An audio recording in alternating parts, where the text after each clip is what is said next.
bits. Hello, Puff. Hello, Nim. Hello, Nex. Hello, Star. How are you guys doing? Let me give you guys some fish, because you guys were, like, here before I even started stream. And that's pretty cool. Oh, rebels and rebels, babe. There ain't nothing gonna save ya. Kalookalay. The way it goes. All devils and rebels, babe. And there ain't nothing gonna save us. Kalookalay. That's the way it goes. Yes. What do you mean, old tier? Me, I don't want to give you fish. I'm so mentally dead, I want to edit, but oh my god, I need a nap. Go take a nap, and then edit. Ooh. Oh, so you hate me. Oh, so you hate me.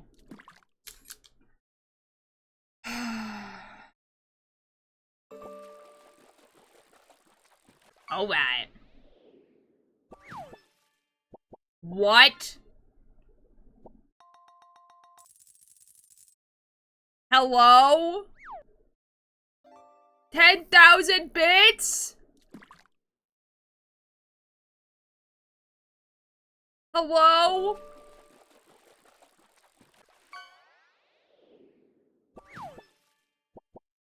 Hey guys, so I think Puff's new job is going really well. Holy moly. Thank you so much. Purple, thank you so much for the attendance. I will attack you when I have motivation. I should have motivation attack. I did not finish it yet. That's all good. So you're scary. Give you a job and not me because I need a job. Okay, do I do the uwu voice right now or when I put the camera on? You decide, Puff. You're staying sharp. Fall apart. Tell me how you think of Yazzie already know. Here comes that one again. Confess. Camera? Hello, Ninjar. How are you doing? Puff has decided it's Chaos Day. Have we considered I cannot do that yet? I gotta do some cleaning. I will be out early tonight. Oh, okay. That reset without giving the option to save it. No! Puff, I'm so sorry. I will also give you another fish for the stream streak. It'd be doing our fight, I think. It'll motivate me. Oh, I believe. Good, I'm shopping for purple shorts. For purple shorts specifically. Hi, Star. Next thing you so much for the attendance. It's kind of strange.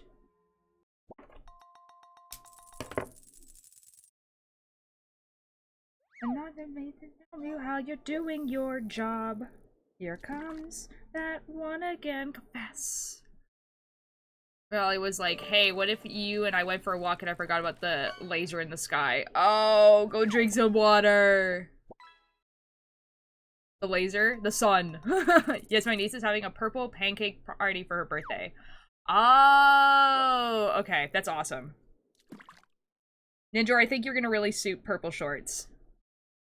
The ball of doom. Thank you so much for the lurk. The sun is a deadly laser.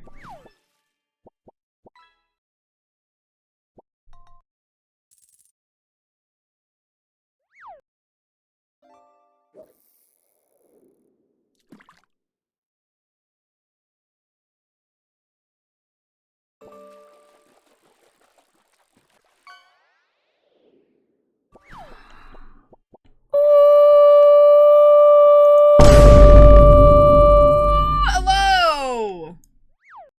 Oh my god, you got Wayne! Next, thank you so much for the 3-stream streak. Boom! Holy moly! Tragedy, thank you so much for the 40 months! Hello? Oh my god, it's Mel! That's awesome. Wayne B got caught. That's true. Oh my god, wait, guys. Incoming hype train.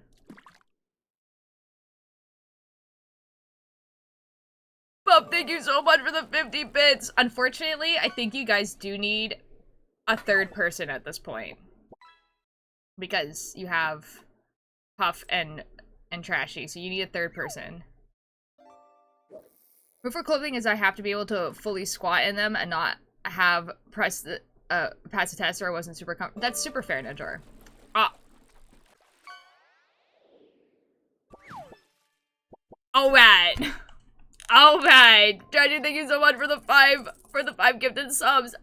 Holy moly. The 96 fan shirt? Yo, let's go. Sigh, hang on. Ah. Never mind, my wallet is safe. They do not need a third person. Yeah, there's actually like a trick where like if you gift an anonymous sub, it counts as a third person. You know we had to do it. Sage, thank you so much for the attendance. You guys are crazy. It's already a level 7?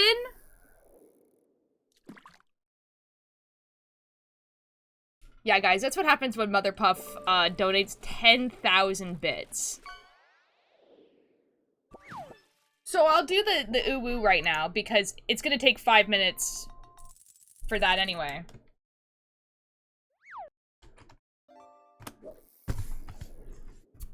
Alright guys, it's time for uwu voice.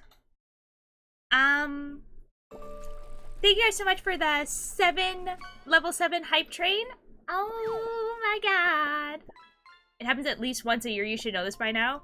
What do you mean? You've only been following for like a year. 2 years. 2 years. You're insane.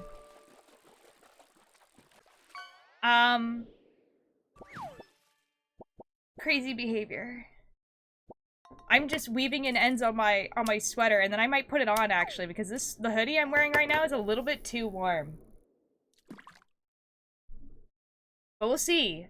I don't know if it fits.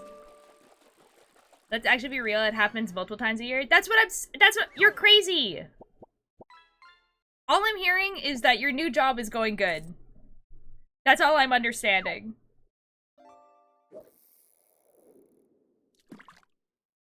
So that's good, congrats! Actually, I would save money. Next time, prepare. Or you could just save money forever. Thoughts?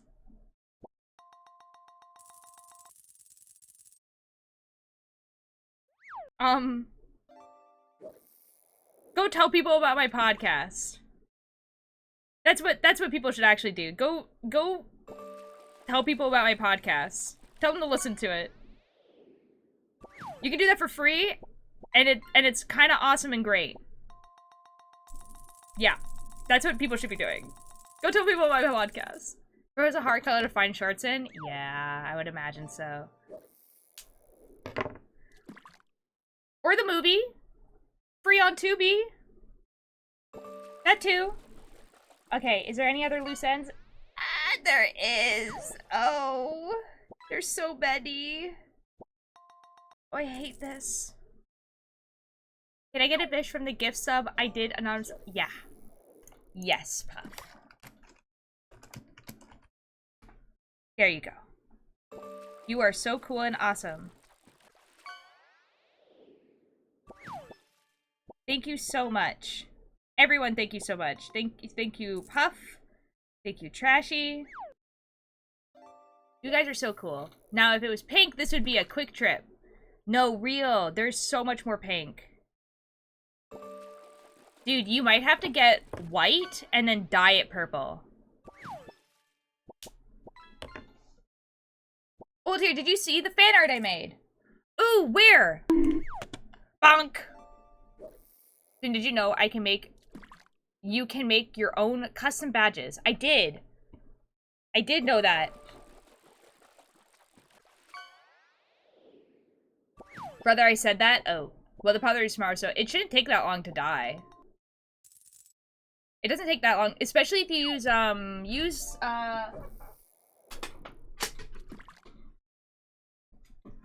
this kind of dye. You can get it at Michael's. It's called RIT.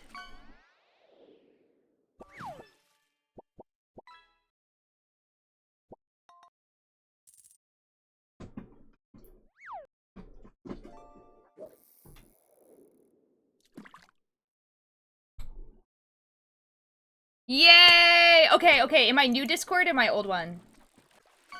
Let's go look.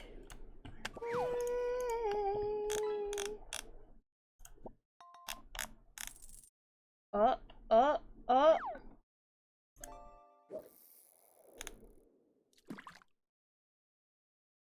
Fan art. I think you mean my old one. Yo! Thank you guys so much for the level 7 hype train. Oh my god, I love this emote. Look at this little emote. Look at this guy. Look at this guy. It's so cute! Old one, okay. Can I almost got you a sub? Oh. Do you guys have said to dye a pair of shorts now? Oh. This is so awkward. I got a different one? Yeah, you did!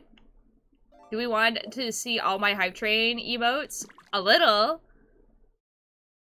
So I've been going to the pool because it's crazy hot, but only my swim trunks that fit are the Rowan trunks. Dude, that's so real. Let me go to the amazing fact. Oh my god!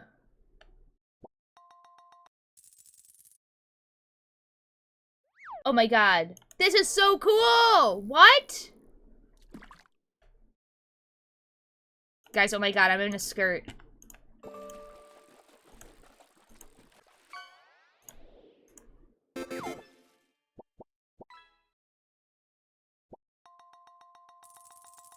Yo! That's a lot of emotes, Trash Man! Oh my god, I'm free. Wait, I'm free. Guys, look at this. Look at this. Sage, you should... Wait, who is the person that drew this? Sage, you should put this in the new Discord. Thoughts? Because you would be the first person. Thoughts? And the new fan art channel. Look at this, guys. I'm in a skirt.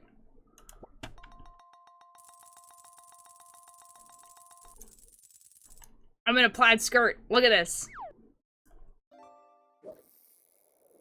This is awesome! That's the new Discord. In the chat. And if you can't click it in the chat, it is in the old Discord and promote yourself. The pattern was so hard. Dude, I love it. You did a great job on the plaid. This is awesome. Thank you so much.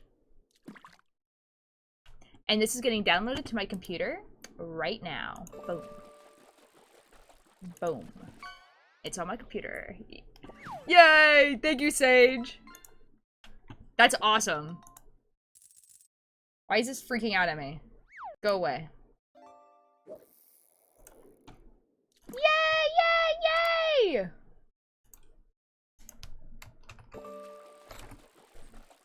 This is awesome. This is awesome. Can you get a fine boom? Yeah.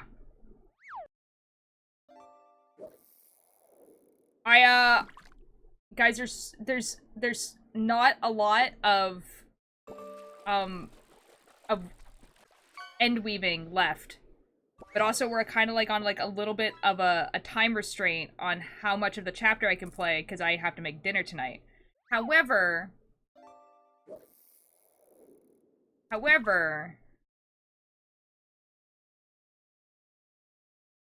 should be okay.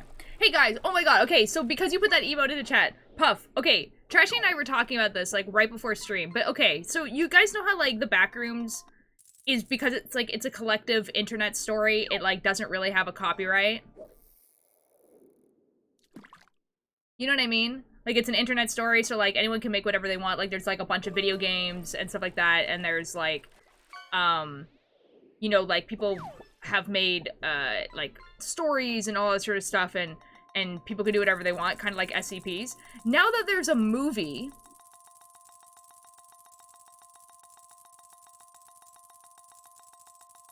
What does that mean for... Oh my god. What does that mean for the copyright of the Backrooms? Does anyone, like, actually know? I think Kane owns his Backrooms.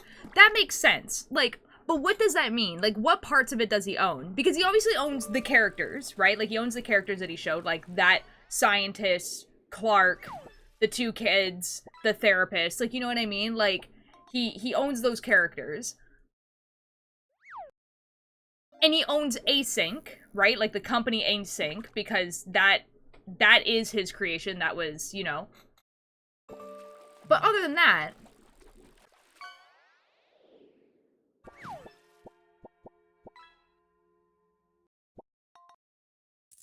what I'm hearing is that someone could potentially make a Backrooms podcast. Like how there's like a bunch of SCP podcasts. Oh my god, Shu got a sub. Holy moly. I'm sure you could. It'd be kind of fun. It'd be more traditional Backrooms though, with the levels and the fact that you cannot effing leave. Because his Backrooms, you can leave. Traditional Backrooms, once you're in there, you're in there.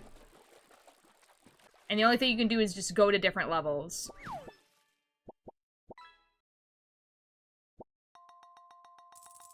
I think Pat said it's literally just Backrooms as a concept isn't his, but his Backrooms, yeah. Yo, Myth Cafe, thank you so much for the raid! Yo, 2 days in a row. Let's effing go. How was your stream? Boom. Let me give you a fish.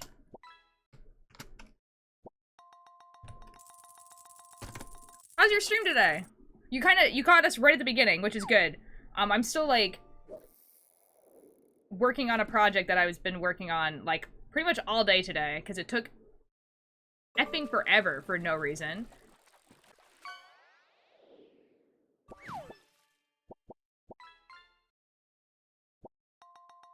What? Now, what part of this is... okay. We figured it out. We got it. What? Where the F was that? Oh, there you are. Okay, I think this is the last weaved in ends. I'm not sure. Streamer, in intern fashion. Yes, it was good. It's one of my mate's birthdays. Happy birthday to one of your friends. This is all about awesome.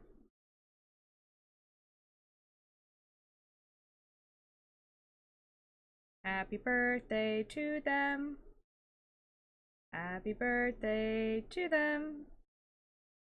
Happy birthday, Myth Cafe's friend.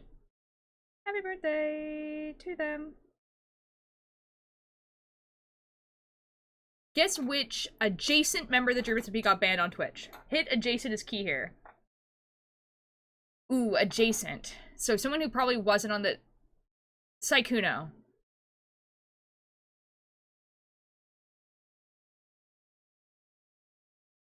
Okay, Pokey.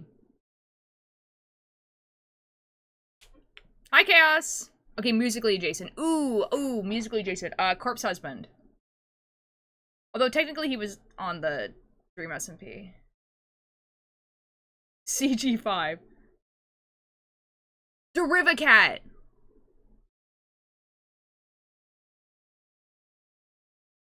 Because Derivacat actually still streams. What the F did she do?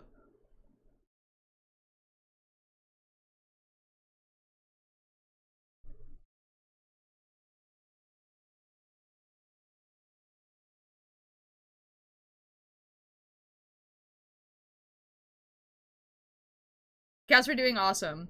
We just had a hype train. I'm weaving in the ends of this sweater because I didn't finish it before stream and I want it done. Oh, Biter's gone from Twitch. I don't think he's banned though. Like, he hasn't streamed on Twitch and I don't think he will, but he's not banned. Looks like a copyright issue. Oh, they'll figure it out. I mean, like I just checked his Twitch account. Shoo! Hi! Dude, 6 hours stream today, eh? 6 hour stream? Are we like so okay?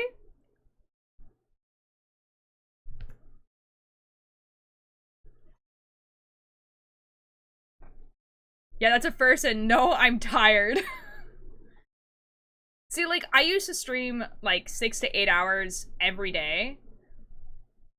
But the first time you do it, you're like, this is awful, actually. This is like, why did I do that? Guys, I need you guys to know that Shu has been playing 6v6 competitive Overwatch for 6 hours today.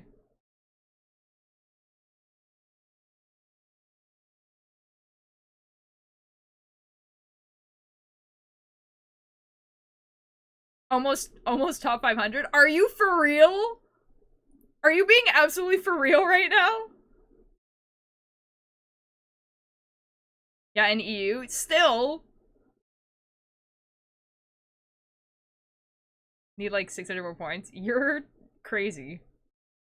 Hate that for you. So when are we playing Overwatch again? I need to play with my friends, I think. The problem is that my friends play like really, really late for you. Okay, are we done? Are we done this? Okay. Guys, I'm gonna put this on. Went from Plat 1 to Diamond to Master to Grandmaster 3 in a week. What the f did you do? What the f? So you're hacking.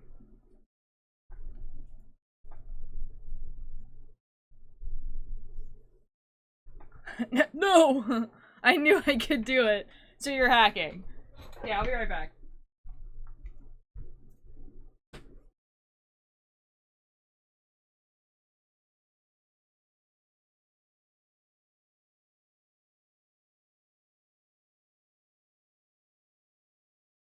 Oh, I heard that! I don't know what it is, though! Give me a second. I hear that! What is it? I don't know!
What is happening? What is happening? Hello? Hello?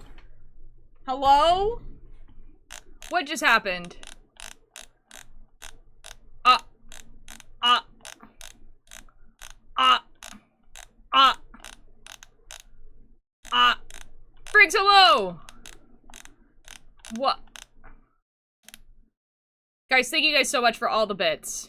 Anxiety baiting is wild. It's on the moving ice staring at us on the edge of the Twitch. That's true. I just literally sat in a circle throwing pennies at Ultir. That's real! Oh my god. Shoo, Trashy, thank you guys so much. Like, do not do this. Do not message your ex. Thank you so much for the other 100 bits. Oh my god. Yeah, it is really chaotic today. I'm feeling so rich. Holy moly. I had to figure out a shirt that would go under. Okay, so like the vest is not as vest-like as I would like. However, I feel like if I were to put like a colored shirt underneath it, it would look really good. So I might have to do that actually. But I wanted to show you guys. And I needed to know what the F was going on. So, Gilbert, hello! How you doing? So, this is the vest. I might go put on a collared shirt underneath it. I think that's the way. It's, usually... Wait, dude, you have Wallace's vest for Wallace and Gromit? Holy moly, do I? Usually when I make vests, this part is like that. This one isn't, because I made it a size smaller than I usually do. Because it was like, oh, if you, holy moly, this is gonna go on forever. We're gonna hear the bing for like 10 billion years now.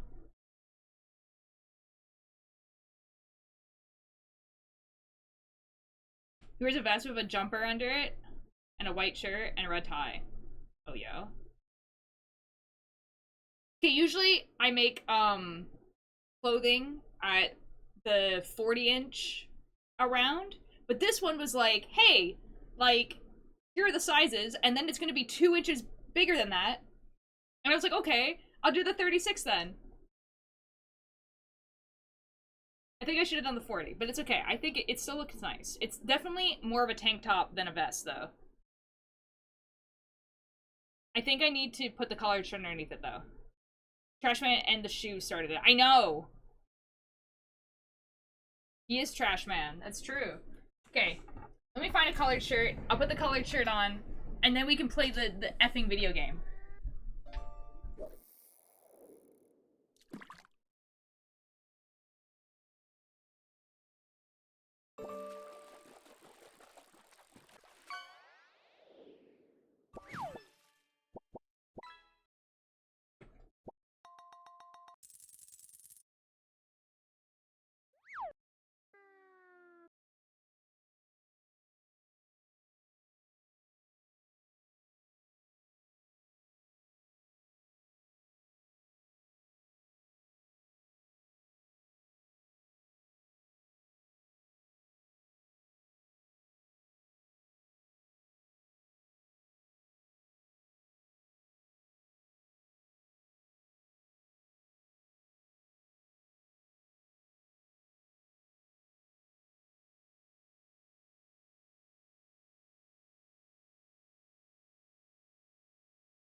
Oh my god, are we free? Okay, I couldn't find a colored shirt.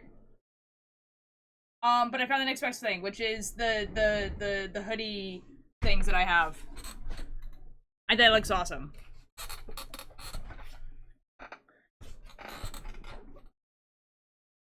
Yes! Thank you guys so much. Bow, bow, bow, bow, bow, bow, bow. Guys, you guys are crazy. I know, it's just like that. Anyways, I like it like better like this. I think this is awesome. Free fit check. Now let me stand up on the chair. You can't even see the sweater if I do that. Ugh. Thank you, thank you, thank you, thank you, thank you. Okay, it's time. Guys, it's time. It's time for the video game. This. Mute. Scarlet Hollow. Become video game.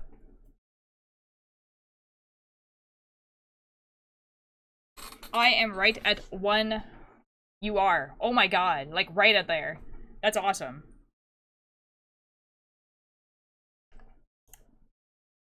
I have a London Frog from not the capitalist organization today. It's kind of awesome.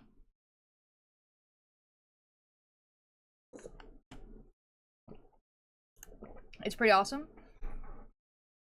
Okay, for people who don't know what we're playing a game called Scarlet Hollow. We're on the last out chapter. It's not a complete game. The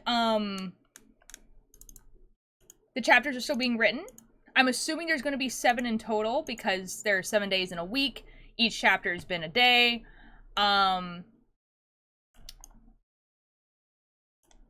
You know, we're on chapter 5 right now. However, fun fact, everyone, in like 3 days from now, there's a huge update happening. Is it chapter 6? No! They're expanding the entire rest of the game. So they're adding routes to chapters 1, 2, 3, and 4 with a special extension to chapter 5. The game's not finished, by the way. Hello, welcome in. Yeah, 7 in total. However, the last 2 will be released together. Oh, awesome. That's probably why it's taking so long. That makes a lot of sense. Delta word reroute. Oh, excellent. Canapo, if that's your parents' name, welcome in. I have not played this game before, so this is like my first like run through and everything like that. I know very little about the game. I did 100% Slay the Princess though. Big fan of this game. Hello. I had to sneeze. Oh, sorry. Okay, let me make sure that the game is actually has sound. That you guys can hear it. There's no sound happening right now. Okay, now you guys can hear it. Excellent. Thank you, thank you, thank you. Okay, nerds, y'all are getting muted so I can watch a JJKD pizza. Okay. Have a good lurk. Bless? Yes, yes, thank you, thank you, thank you. Alright, here we go. Continue. On to chapter 5. This is the end of chapter 4. Chapter 5 finally awaits. If you would like to continue with this world state, please save your game now. Which I think I did. Continue. Would you like to see a recap before starting 5? If this is your first time playing episode 5, it's recommended that you watch the recap. Yes. Please, let's do a full recap because it has been a while since I've played this game. I was playing it every week, but let's do a full recap just so everyone here knows what's going on. Yes, full recap. Here we go.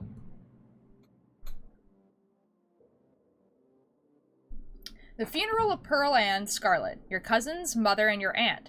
Seems like something you shouldn't ignore, even considering your own late mother's rocky relationship with this side of the family. Welcome to our family's humble estate. Unfortunately, due to the current state of the house, only a few rooms will be safely accessible during your stay. I wouldn't go wandering anywhere else if you value your limbs. The floors have been known to give out. So, what do you say? Want to tag along? Hold the camera for me while I narrate against a darkening sky, that sort of thing? You eat those words when I come carrying a mountain lion corpse out of the woods at dawn.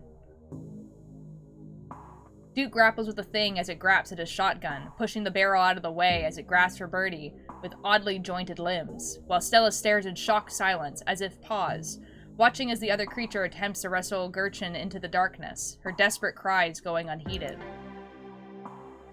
Its flesh is doughy and structureless, like a toothily packed sausage. Your foot leaves an imprint in its chest and it stumbles back, clutching at the odd wound. Your aim is flawless, and it strikes the creature square in its wretched face, lodging itself in its flesh. It scrambles back, its movements uncoordinated in its blindness, leaving Gurchin unharmed. Welcome home.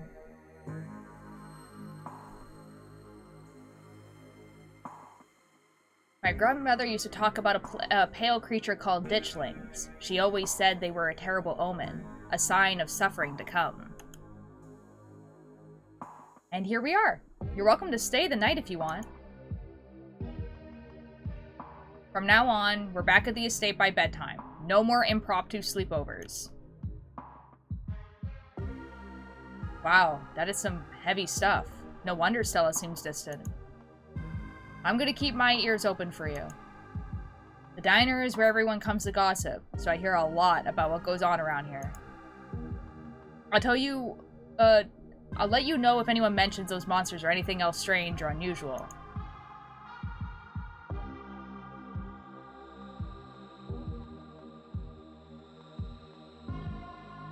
Why is this black? Why is Kanika not there? Have either of you seen Rosalina around town? I don't want to be a helicopter bad, but she hasn't been answering my texts, and I wanted to make sure she isn't getting into trouble out there. Why is Kanika, like, blacked out?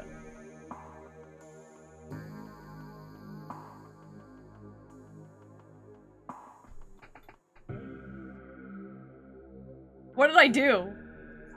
Hello?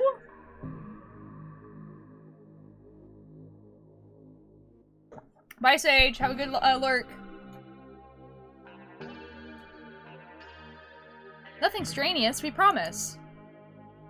Whatever you two have planned, it'd probably be beyond what he can manage right now anyways.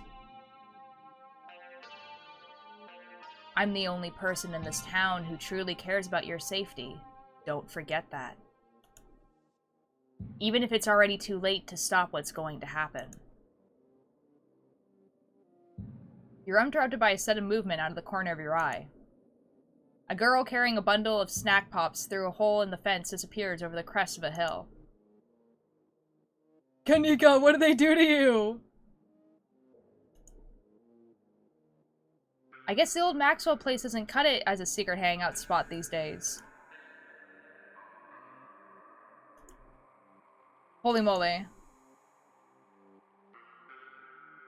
My dad says our house is haunted. But she's interrupted by a pair of thunderous knocks.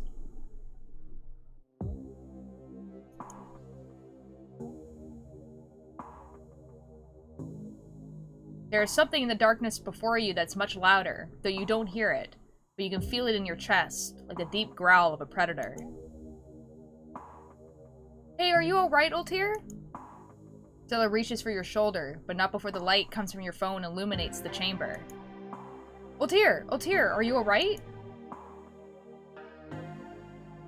Wait, Becca and Alexis are still down there. You can't just leave them here. I know which way they were going. They'll listen to you this time, I promise. Your surrounding quake as the mine collapses around you. Tabitha doesn't say a word as the car cuts along the darkened road. There are two of them now. Are you ready to leave? As you're ready to leave, Jenny approaches from the far side of the kitchen. Tabitha remains between the two of you, impatiently tapping her foot. Oh, Ultir, before you go, I heard about what happened last night.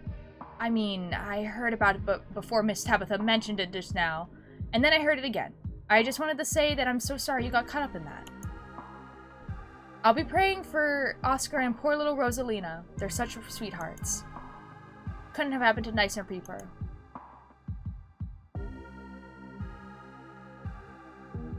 Morning. Is the new blend ready?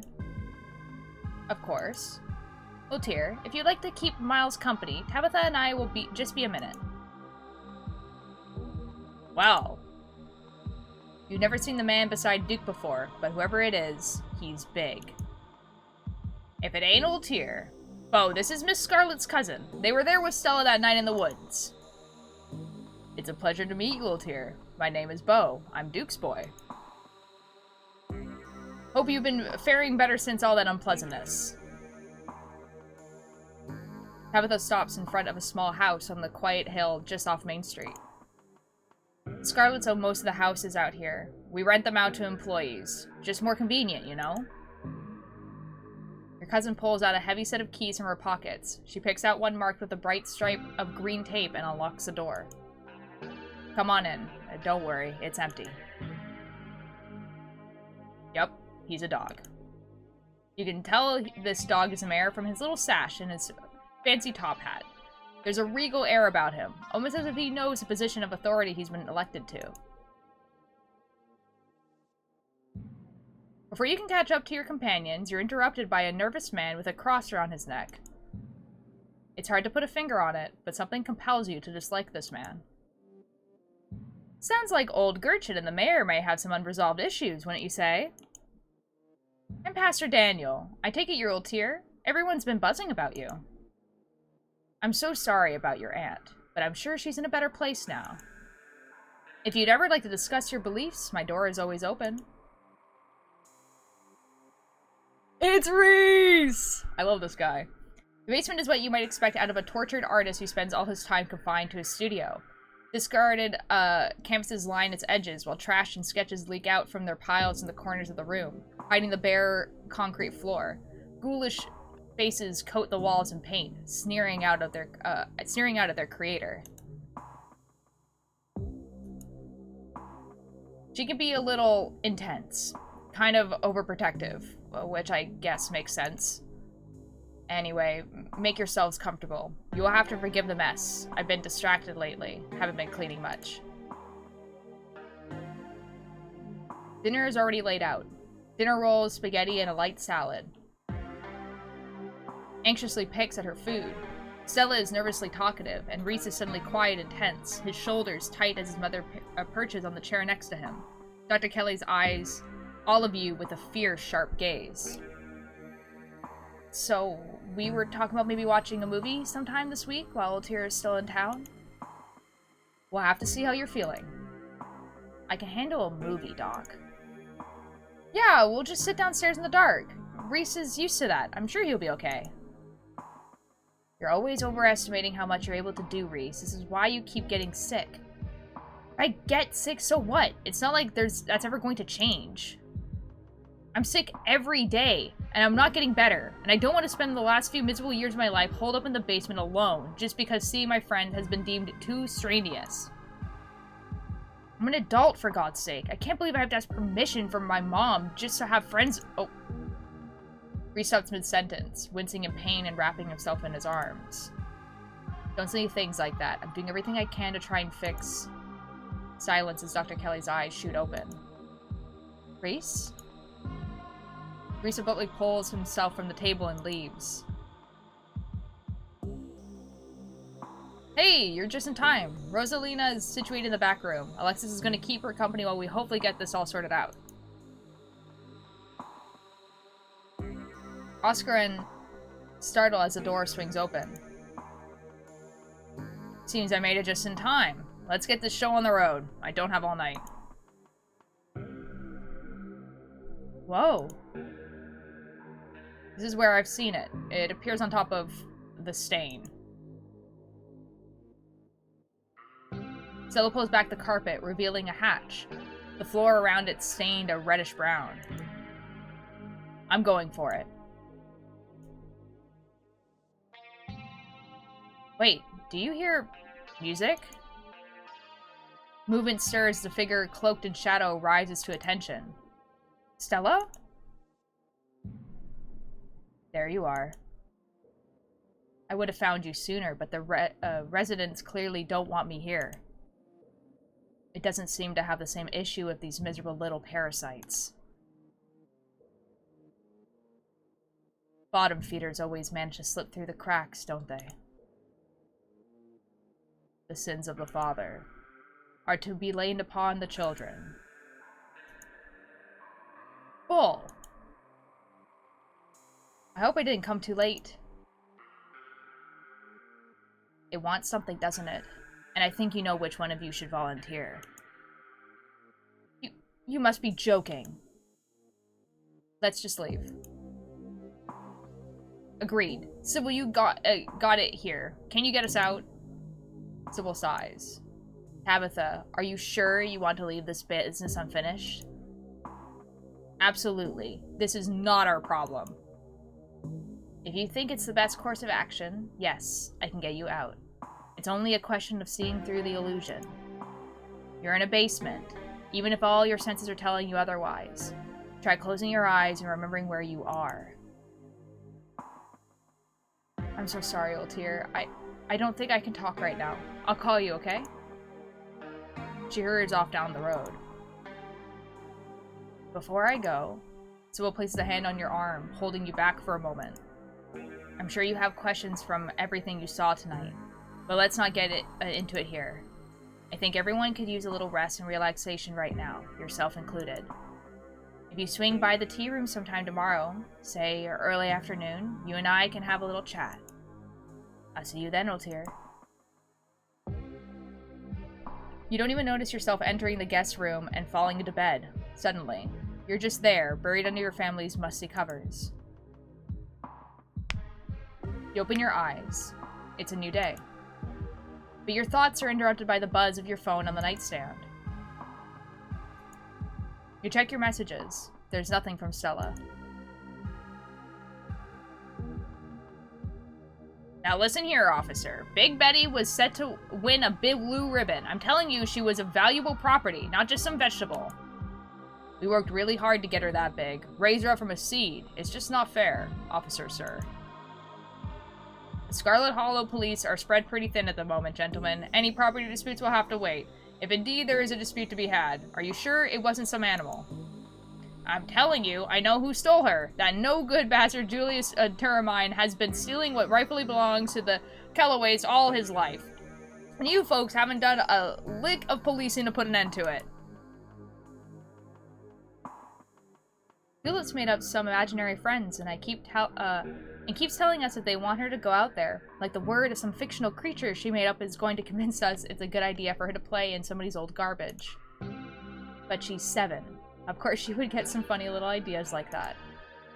I'd love to get the community to rally around a big cleanup. It's about time someone got rid of all that junk. A wall of bodies, picket signs, and megaphones in hand form a human barricade around the entrance to the Scarlet Mines. You take the tea, sipping it delicately.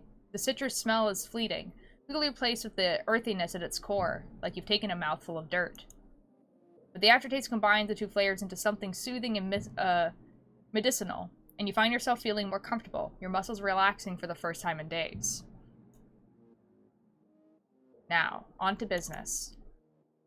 Sybil takes a cup from you, staring thoughtfully down at the sludge. Oh dear, that doesn't bode well. You got just about every warning that can fit in the bottom of a cup. Cross, kettle, hourglass. All of these mean death, misery, difficulty, and the hourglass ties it all together with definite urgency. It's fair to assume that this all has to do with something, with whatever brought the ditchlings. Something is coming, and whether any of us can stop it, I'm not sure. But we may, at the very least, be able to figure out what it is. And there's a central figure here, a cat, an enemy lurking in plain sight.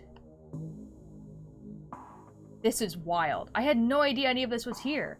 An entire hospital wing rotting away for decades behind some flimsy drywall? His voice sounds distant. Your sole focus is finding it. Your feet move without prompting, and you stumble down the hallway towards the far wall, barely registering the antique clutter as you stagger past it. Whoa, are you okay? You don't respond, and you don't bother to retrieve the axe. The wall was rotten, water damage having eaten away at the wood over the course of unknowable years. The planks nearly reduced to sawdust. You tear into it. Enemies upstairs, enemies outside, we're surrounded. Even if I get out of this house, I won't be safe. You won't be safe. A creature. As Reese tears at his clothes, paint bubbles out from the canvas, his ghoulish figures peeling themselves out of their two-dimensional worlds, invading yours, crawling up the walls. I like this guy. Grab my hand, I'll pull you out. Leave us alone. Dr. Kelly opens the door. The two of you stare out into the hallway. The creature! Hi! Hi, Reese! Hi! I'm normal about this guy. I'm normal about this guy. Never mind. Is this what you were so afraid of? Hand over the tranquilizers. This is our shot. You hand Dr. Kelly the tranquilizer darts. Dr. Kelly quickly loads them into her gun, leveling the barrel at her son.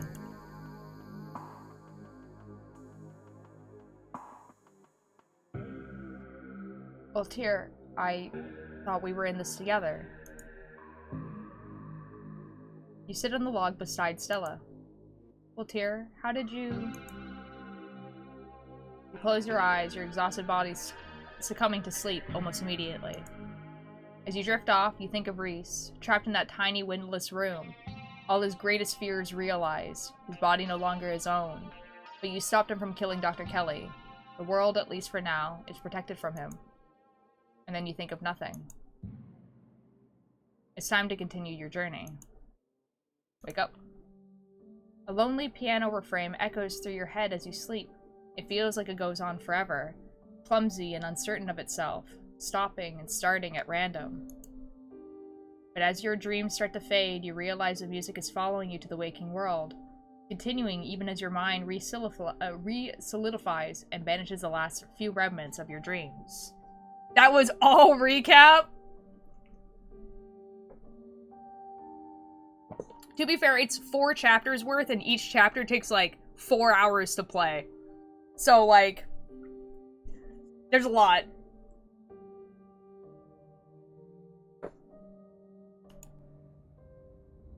Holy moly, the possums are here. Perfect, we remember everything.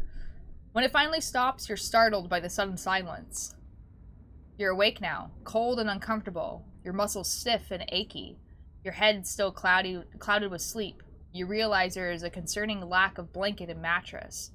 There is nothing beneath you but hard wooden floorboard, dusty and uneven. There's also a weight on your chest, and claws, digging gently into your skin. Your heart skips a beat. You're greeted by 2 beady eyes, staring down at you over the twitching nose of the opossums that live in your drawer. The other one is crouched in the corner, eyeing you warily. You are not in your room. Start crying, stand up, smacking the opossums away in a panic frenzy. Stand up and get your bearings. Start crying would be reasonable, I think. But we're gonna stand up and get... I don't want to smack them away. Opossums can't carry rabies, so actually we're, like, super okay. These guys are super chill. You stand, your legs so wobbly with sleep, the odd tilt of the floor adding to your unsteadiness. The opossum clings to your shirt with its tiny claws, holding on for dear life.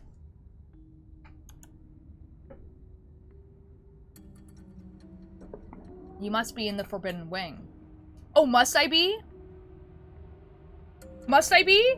I never went here. I don't know where I am. We need to name him Opossum 1. The small opossum finally moves. It carefully makes its way down the length of your clothes, as if afraid you might notice it if it moves too quickly. Small opossum, big opossum. It hastens when it finds solid ground, scurrying to the larger opossum in the corner. The two stare up at you, not quite afraid, but clearly more wary now that you're risen to your full human height. Tiny and large. Excellent. Maybe they were watching over you as you slept, or maybe they were hoping you might be lunch. Either way, you're both going your separate ways now. We can't take them with us! There are 2 doors out of the barren room. One is a normal doorway, leading into what you assume to be a hallway. The other is a door that must have once been hidden, though the ruined state of the wallpaper has robbed it of its secrecy. Aww. Mid-game, 0 out of 10. That's what I'm saying.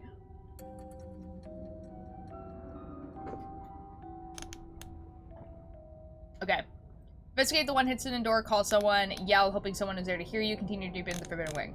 Well, we're obviously going to investigate the once hidden door. There doesn't seem to be a clear way to open it, besides the brass circle where a handle should be. Girl, just push on it. You're forcing the door anyway, look through the hole where the handle used to be, call someone. Yeah, it's... You lean forward, peering into the narrow opening at what lies behind the door. If we see an eye, I'm gonna freak out. It's your room.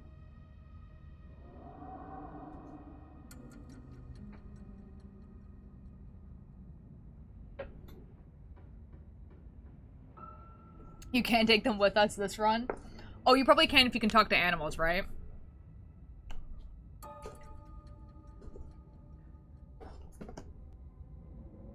I have, if you, for Canopo, I have Mystical and Strong Build. Yeah, this is some Little Nightmare. Get me out of here! Which means you'd be able to slip right back into the safety of the rest of the house if you could just manage to find the handle. Or we can try forcing the door. Oh, right. Hold on. My hands are really, really dry, and if I start itching them, they're gonna hurt more later, so hold on. Let me just need to put a little bit of moisturizer on my hands because they're very, very dry. And if I don't do something about it now, it's gonna be a big problem later. And that's actually perfect because there is, in fact, an ad. Wonderful. Hey, everyone. How are we doing? How are the people enjoying their new gifted subs? Because now, you can hear me while nothing is happening. See? I figured your trade's powerful build was obvious with episode 1. Fair enough. That is fair. I don't get given things for... What? What does that mean? What do you mean?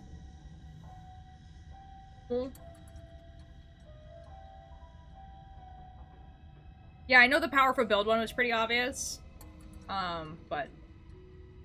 Oh, Canopo, if you want to know a fun thing, you know when Sybil is like, hey, there's a cat among you, and it's just like, oh, who do you think it is?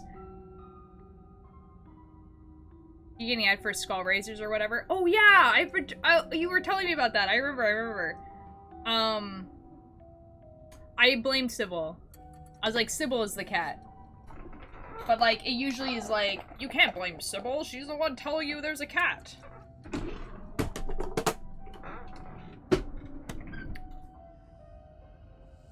I don't know. She was the one who knew that Wayne was still around. Been playing a Roblox game where all you do is pick up slimes for 3 hours? Good God, okay.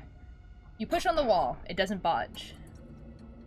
Said when Sybil said there's a cat among you, they blame Sybil, and it says you can't, because she's the one telling you. But she knew it. Oh, yeah. I guess people can't hear me right now. Sigh. Let me turn on the captions also. I did all that reading, and there was no captions. Why would she warn you about herself? To resolve her of suspicion? Absolve her? I'm your highness? That's awesome. You try messing with the metal contraption that stands in place of the door handle, tugging and jiggling and pushing on it every which way, and still, nothing. Alright! Do I call? Like, I mean, like, I don't think there's anyone here. You groggily pat your legs before realizing they're still in your evening attire. Whatever brought you here wasn't thoughtful enough to bring your phone from the nightstand. Alright. You yell, hoping that Tabitha has yet to leave for the mines. You receive no response. Alright, we continue deeper. That's what I thought was gonna happen, but you know. It sounds cooler. That's awesome. We were they them, so king or queen does it work? It's there for your highness, plus it sounds cooler. Okay, I understand. That's kind of awesome. Boom. Okay. You make your way carefully across a slanted room and deeper into the forbidden wing. Before you is a long hallway. Dust dances in the weak sunlight, beaming in through cracked glass. A tinge of mildew stings your nose, warning you away, though there's nowhere else to run now. An ornate entryway, its door long gone, breaks the monotony, I'm very dyslexic, of the faded wallpaper, and a staircase looms at the far end. Yeah, we're just gonna investigate stuff. You make your way to the dark doorway in the middle of the corridor. It seems like some kind of entertainment room, the sort you'd expect out of fancy rich people who wanted to show off. A foyer. It would feel elegant if not for the massive cracks that run the entire length of the floor. The air here stinks of mildew. You can see why Tabitha doesn't want you exploring these rooms. Oh, to sit at the end of a sunlit corridor in an old building. No, real! I think that would fix all my issues. Well, don't do it in, like, a really old, moldy one, because you might get, like, mold sickness. And as someone who's had that very recently, it's not fun, dude. I thought I was going to die. I was like, wow, I cannot breathe. This sucks. Yeah, that would have been the thing to do. It is awful. There's a large painting on the far wall of the room. From a distance, it looks like it might depict the town. Something else catches your eye, too. A bookshelf, or rather, what's left of a bookshelf, hanging by a single rusted hinge. A hinge, you say?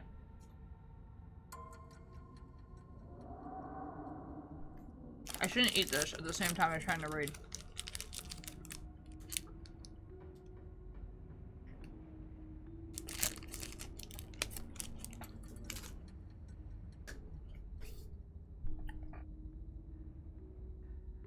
Okay. Its sagging shelves reveal a sunless space beyond, once hidden, now exposed by the rot of this house. Let's examine the painting first. The painting highlights a number of old buildings and locals, many of which you've already visited. The town hall, the estate, the mines, the church, and the clinic, still called a hospital at the time of this painting. And there is somewhere you've yet to see. The historical Callaway/Turamine homesteads. Oh. That's the two people. Interesting.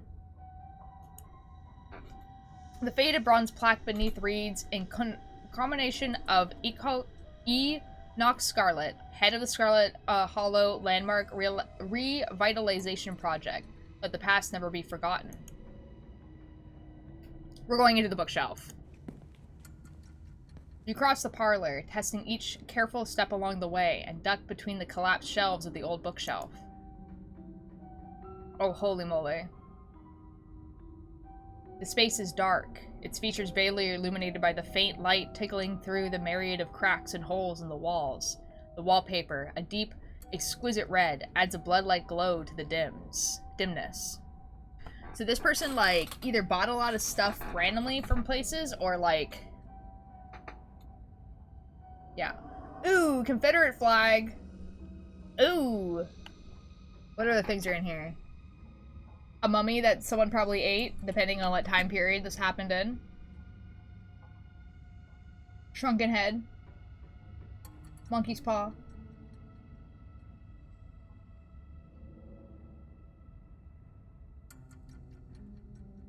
I don't know. Some weird things. The walls are lined with ornate display cabinets, some empty, some still presenting their antique treasures. Nestled between the cabinets, a single tall bookshelf remains standing, its occupants dusty but mostly intact. Why is Gru on the far right? Far right. This guy? The Pharaoh? But all these are ornamental details. Your focus is drawn to an expensive-looking antique desk in the center of the room. Yeah, we're gonna examine the desk. Thank you. Open the drawer. Wait, open the top drawer, open the bottom drawer. Step away from the desk. You've seen enough, return to the hallway. Bottom drawer? The bottom drawer offers some resistance as you try to pull it out. It seems that it was locked, though the bits of metal attempting to hold it shut seem to have rusted to the point of uselessness years ago. It gives with a sharp tug, rotting wood splintering softly somewhere within the century-old desk. Inside, you find a strange collection of glass vials. Their surface are clouded over, but you can make out what seems to be paper, preserved somehow inside the containers, a hint of writing visible at the edges. Yeah. I mean, if we open a vial and it poisons us, I mean, we might as well. Mystical, you reach for one of them, but hesitate before opening it. This is a fragile thing, and it hums with a strange energy. Ooh, Now I'm scared to open it. Well, I guess we don't get a choice now. You close your eyes and focus on that hum, and to your surprise, at the back of your mind, you hear it. To Miss Maeve, I know it has been several years since my last visit, but I do hope you remembered the young lad who used to find himself at your doorstep more than you probably would have liked. I write you now with the utmost urgency. I'm not sure if news has yet reached you regarding what transpired just yesterday. Many lives were lost. The town is in a frenzy. I hope to mitigate some of the damage that has been done, and thus must speak with you at once. I attempted the journey to your place of residence, but was unable to locate it. You once told me of another way to reach you, and though it seems nothing but a half-remembered fantasy, I am acting in desperation.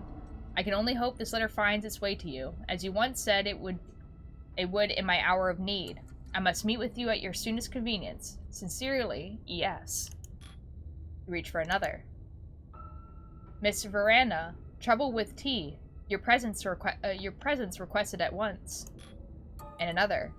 Veranda, know what you tried. Do not appreciate the attempt at subterfuge. Though we both knew what was at stake here, the boy has been dealt with. Accept me this evening for in-person discussion.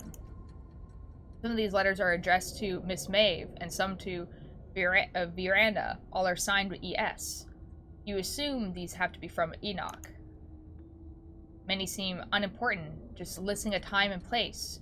You assume meetings between Enoch and whoever this Veranda may have been. I guess we open the top drawer now. The top drawer mostly contains old-timey writing materials, complete with a fancy dagger-shaped letter opener and a wax stamping kit emblazoned with the initials ES. Underneath you find a pile of crumbling financial documents. Scrawls in neat cursive in every spot that needed a signature is the name Enoch Scarlet. And that must be his desk, meaning this must also be his study. And at the very bottom of the drawer, you're surprised to find a face you recognize staring back up at you. An antique photograph of a young man, his blonde hair nearly white against the dark sepia background. It's Teddy! It's Teddy. He looks almost exactly the same as he did in your vision. Almost. There's a carefree look in his eye that seemed to have faded by the time he found his way to that hospital bed. Enoch must have been lying to that doctor.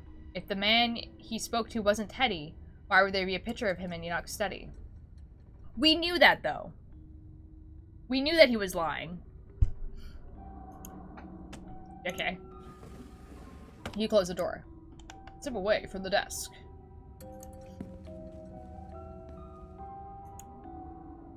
You've seen enough? Return to the hallway. I guess. Follow footprints down the hall. Let's do it. You follow the path laid out in the dust. It does confirm things. True, but it's like, but we knew that, though. It takes you up a flight of stairs, the way down blocked by debris, and you find yourself on the 3rd floor of the estate for the first time. There are more footprints leading all the way down the hallway into the farthest door. Approach the window, move the boxes from in front of the nearest door, enter the middle room. Not everyone gets the same infos. That's super fair. I mean, that makes sense, obviously. That's just kind of how it's been working.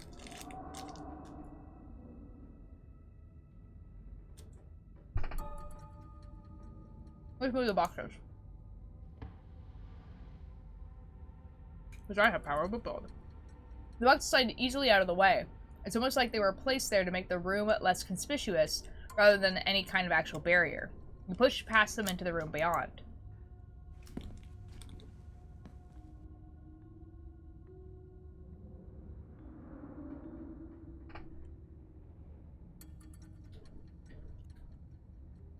The room is oddly empty. The large antique bed is made, its sheets ancient and dusty, but still somehow giving off the feeling of tidiness.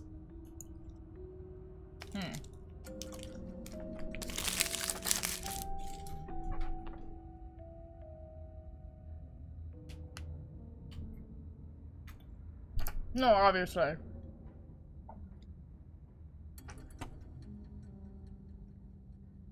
Even with cobwebs stretched between each corner of its four-poster frame. Search a desk. You step towards a desk, its drawers partially overflown with stationery. As you surface through paper, it quickly becomes clear to you whose room this is. There are stacks of Bill and Edward Dean's name, filling nearly every drawer, and even once you manage to get past the layers of envelopes and trifold paper, you hit a permafrost of receipts. She seemed she was doing her best to be meticulous and hold on to every scrap of paper that might possibly be important. When you reach the bottom of the drawer, you find something else entirely different.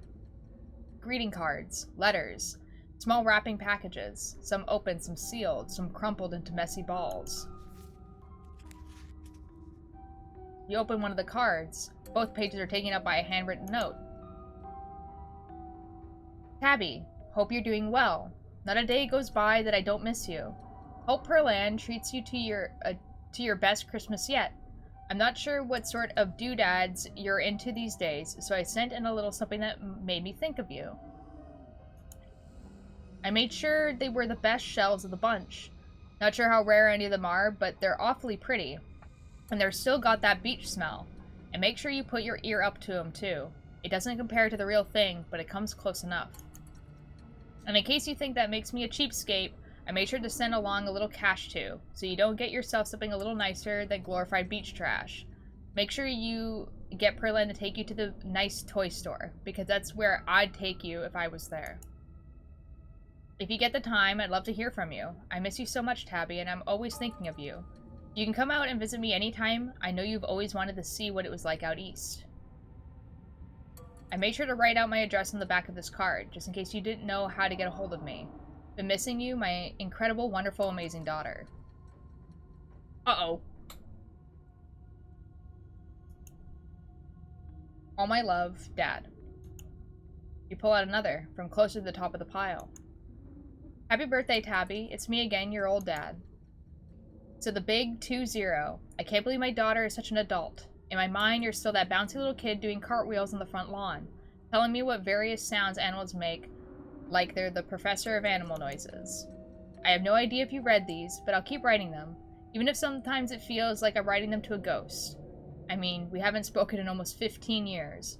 You're a whole human being now, and I have no idea what you're like. I like to think we'd get along, though. As always, my address is on the back. I hope you'll decide to come visit me one of these days. I've got a guest room all set up just in case. It's always ready for you, kid. I love you, and I always will, no matter who you turn out to be. Love, Dad. There are years and years of these. The bottom drawer is almost entirely unopened envelopes, dated from when Tabitha had been just a kid, all from him. You pocket a few of the cards. Oh! Uh-oh. Search the closet. Yeah-oh. You make your way to the closet. It seems Edward Dean kept things neat and orderly, or as neat and orderly as she could, considering the decaying state of the place. You can't help but notice that these dresses look strikingly like the style Tabitha wears. You can imagine Perlan shuffling through Edward Dean's old trunks of clothes, recycling moth-eaten vintage dresses for her daughter in place of buying anything new. The only thing here besides her clothes and shoes in a box, shoved to one side. You pick it up. Child-size overalls, striped shirts, a small pair of trousers with suspenders still attached. One of those little sailor suits boys from the 50s were always wearing. When you pull out the last shirt, a note is revealed, tucked away in the bottom of the box, in a protective plastic sleeve. It's scrawled in almost illegible handwriting, written in some thick brown watery ink that's cracked with age. Mommy, I am in here too, and I love you. Your hand trembles, the note somehow making the tips of your fingers feel dirty, even as it sits behind a layer of plastic.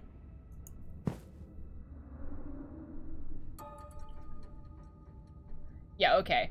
You drove it back into the box, once again covering it with the clothes, shoving it back into the recesses of the forgotten closet where it belongs. You're done here, return to the hallway. Her ladyship's chambers.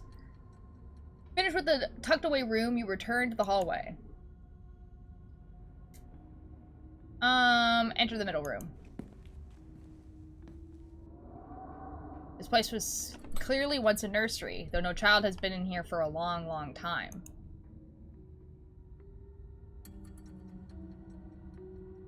Check the bookshelf. The top shelf is occupied by antique picture books. Dick and Jane, books of nursery rhymes, ancient editions of Grimm's fairy tales. The lower shelves are full of educational materials, from children's encyclopedias to writing practice workbooks. From the sheer number of learning-oriented books on the shelf, you get the impression that the children who lived here were not supposed to be as interested in fun and fiction as they were in dictation and spelling. Your family may have been wealthy, but maybe not in joy. Read a few writing practice books. Why the F not? You leaf through a few of the practice workbooks, gently turning the near-crumbling pages. Reasons Mommy should take me and Mary Bell to the zoo.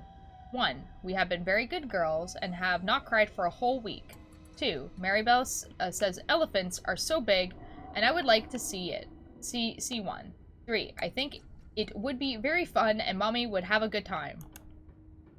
All are signed with the carefully scrawled signature of Alexandra Scarlett. You flip through the rest of the book, your eyes on focus as the many practice sentences and letter copying pages flash by, but something near the back of the book gives you pause. In a section that states with the proper "Today I," Alexandra continues with, Thank to the boy in the wall.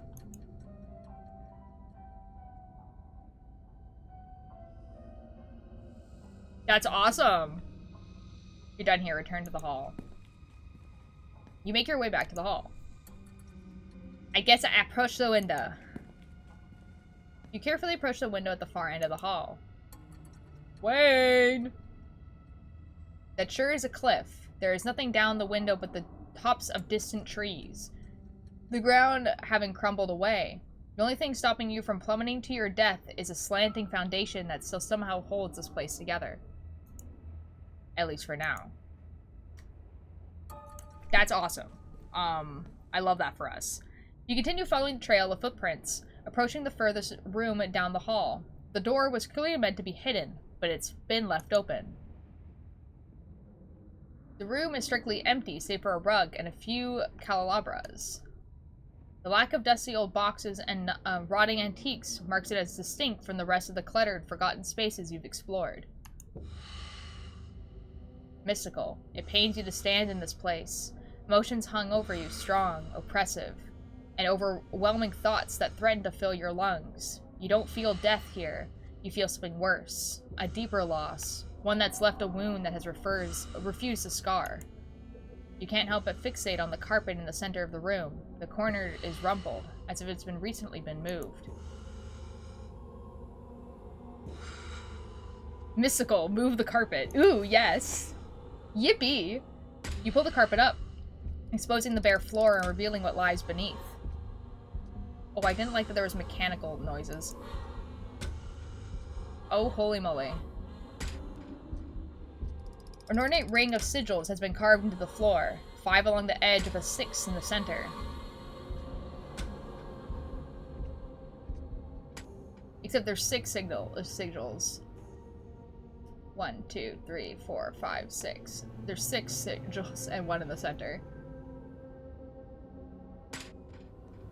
Unless it means these. 1, 2, 3, 4, 5.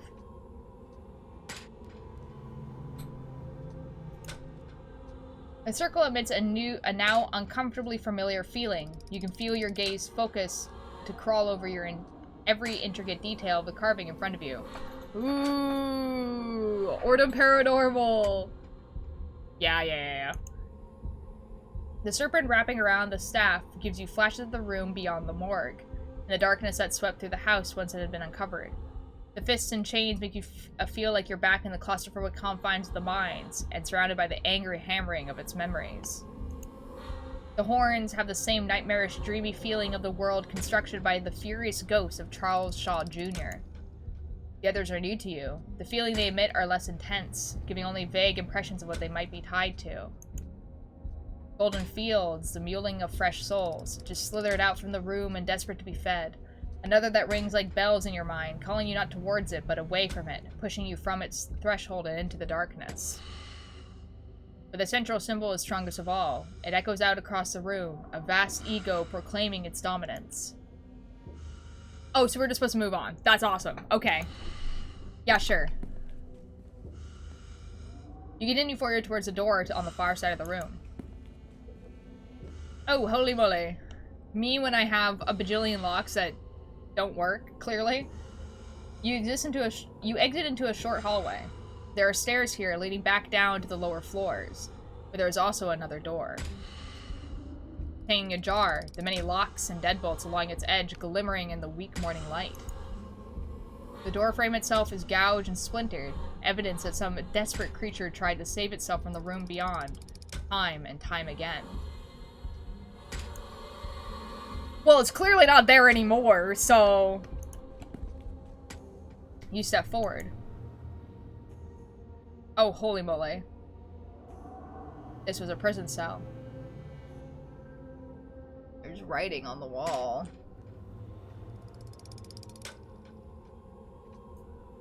Everything about this place reeks of neglect and inhumanity. The walls are covered in scratches. Legible words mixed in with the nonsense of desperate clawing. But one window set high in the far wall is fitted with a thick plane of glass, as if the iron bars just beyond it wouldn't be enough to hold the imprisoned. You can't help but notice that the doll from your closet sits watching you from the bed, one eyelid drooping. It adds an extra layer of menace to the already deeply unsettling room. Property of Alexandra. The pain radiating from these walls howls through your mind. Whatever lived here lived in constant torment. Kill it? Kill what?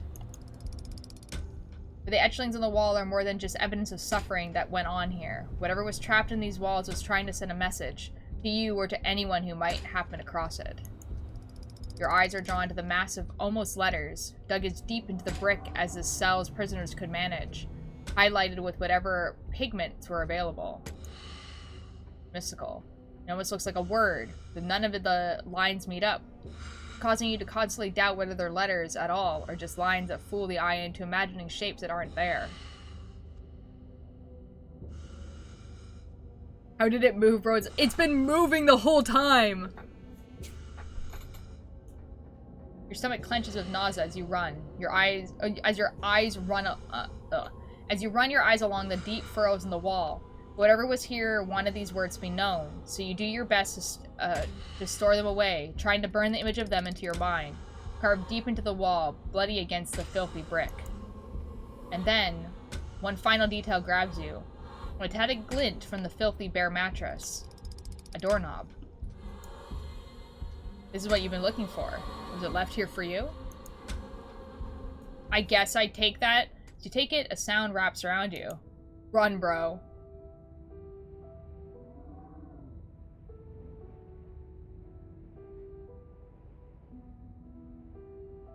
Huh? Bro, we did not do this. Music. The tinkling of piano keys, played by a clumsy hand. They echo up a narrow staircase at the end of the hall. You have the missing door. It's time to get out of here. No, we're gonna follow the music. If Malevolent has taught me anything. You've come this far. Clearly. You're meant to just go a little further. Stairs take you into what you have to assume was once a servant's quarters. A network of cramped passageways hidden away behind the expensive rooms of the estate, without so much as a window for illumination. But you persist, and descend deeper into the bowels of the Scarlet Estate, the echoing piano, your only company. Hello, pansexual soup, how you doing? Soon enough, you see lights again, the sun creeping in through the edges of a nearly hidden door. You're at the end of another long corridor. Its high ceiling and tall windows are almost disorienting as you step out from the cramped, gloomy stairwell. The music echoes mournfully in the vast space, a chorus of wind adding a melancholic harmony as it whips in from the overgrown courtyard outside. You found your way to the first floor, but you've yet to confront your guide. Didn't put you started and find the piano player. Yeah. I'm doing pretty good. We're playing a horror game. The musician plays on as you move cautiously through the dark, the slope now so dramatic it feels like walking downhill, jagged remnants of the floorboards jutting out like splintered trees. Oh my god, it's Wayne! Hi, Wayne! The flow of notes finally stop as you reach an open doorway to what was once a music room. Wayne stands from the bench of a battered grand piano, turning to face you.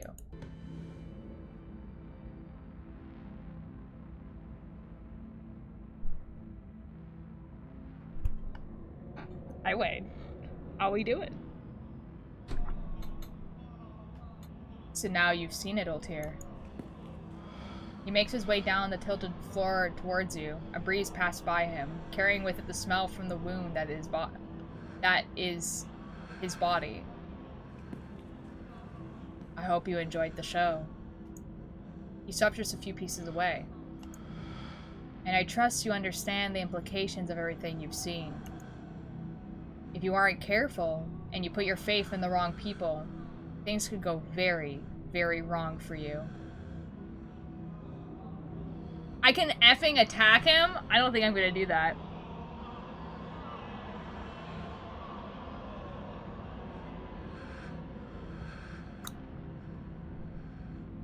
I'm gonna talk to him. What the dramatics? Isn't this all a little theatrical? Shut up! This is awesome! What was the doll in that room? Did you need to carry me off in my sleep? What the hell's wrong with you? You kidnapped me. How do I know you're the right person to trust? Who lived in that last room? Does Tabitha know about all this? We need to call someone about this. The phrase scrawled on the wall, what was it? Why does it feel bad to think it? I want to leave. I had enough of this place. I want to go home. Flirt? Take a step towards him.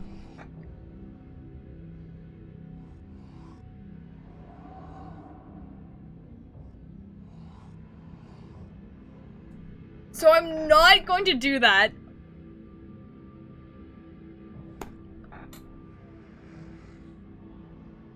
Why is flirt an option? I don't believe you. I don't know what to think. This is all too much. I trust you, but I don't know what I'm supposed to do about any of this. I'm with you all the way. Help me stop this. For all I know, whoever was locked up deserved it. No one deserves to be locked up like that. Don't flirt before the explorers. I'm not gonna flirt with anyone! Anyways, I want to know. What the phrase is scrawled on the wall, what was it? Why does it feel bad to think it? I'm glad you noticed. It's a weapon. Hold on to it. What's with the doll in that room? She liked it. So I liked it too. That's awesome. It was nice to see it again after so many years.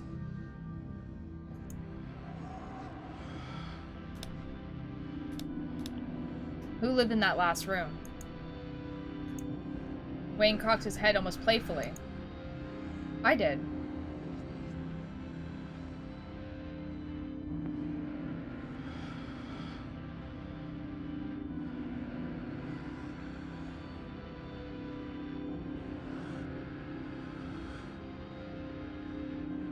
Okay. I've been in that room a long, long time. Though my being free now is meaningless in the grand scheme of things. The town itself is enough of a prison that I might as well still be stuck behind that door. But at least I'm free enough to warn you.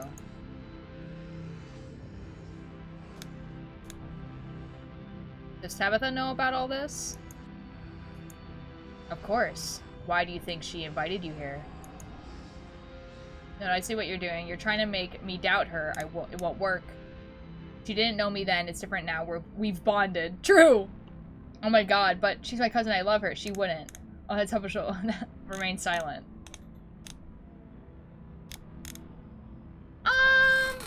So, like, I could believe that she did if she wanted, like, a sacrifice of someone who's, like, the Scarlet family, but that she didn't really care about, and blah, blah, blah. But, like, we also didn't like...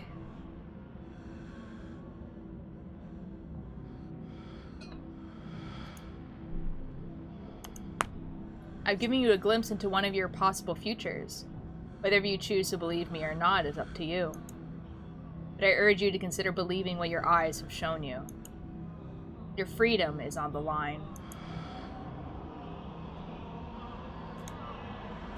How do I know you're the right person to trust? If you're still asking questions like that, I know there's nothing I can say that will convince you. But I will keep looking out for you, whether you trust me or not. The problem is I do trust him. Like, he is, like, the only person in this town that I 100% trust, by the way.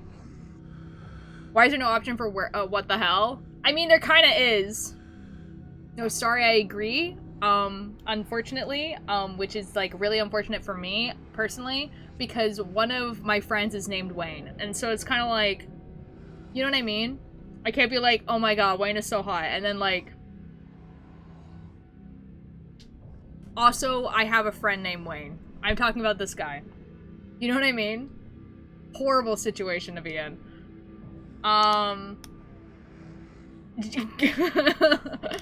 No, what do you mean the town is a prison?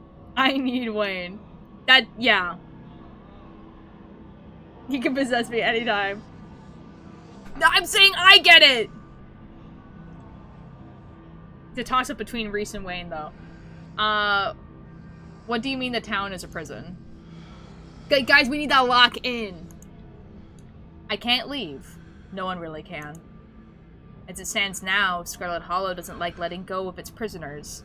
They must be able to cross the town line, but not without paying a price. Oh.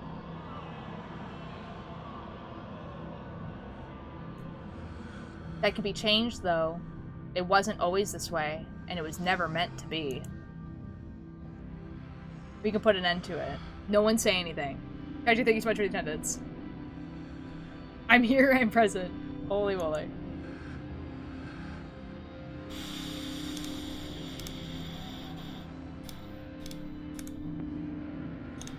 We're not flirting with him. It was never that I'm sorry, I said no. No, we're not doing this.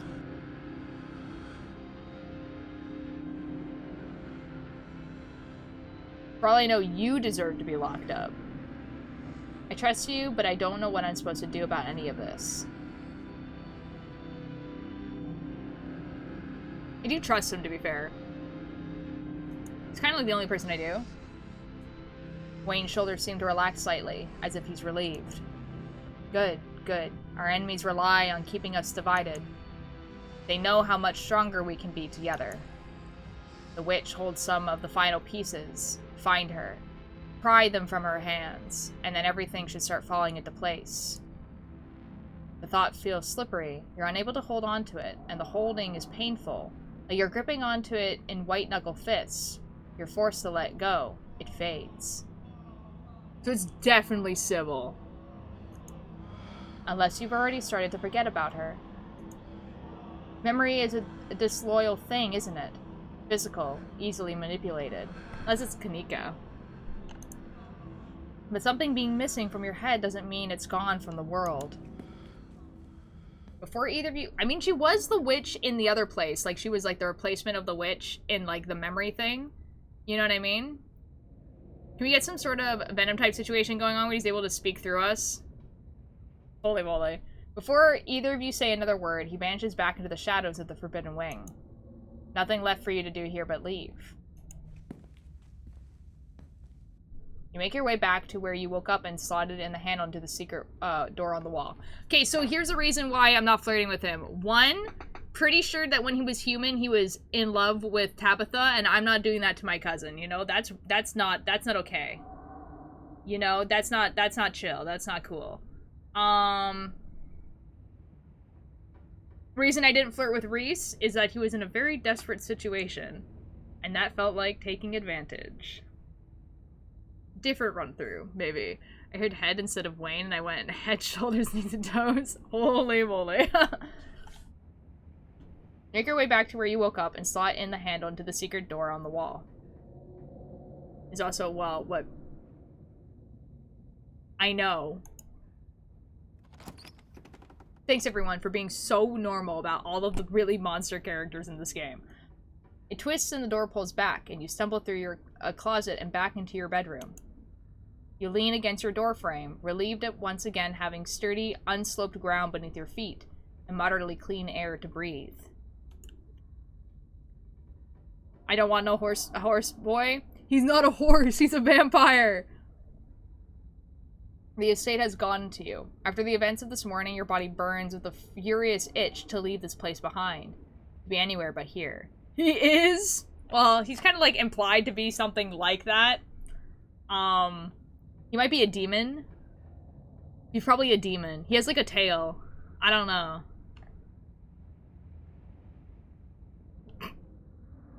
Yeah, too far.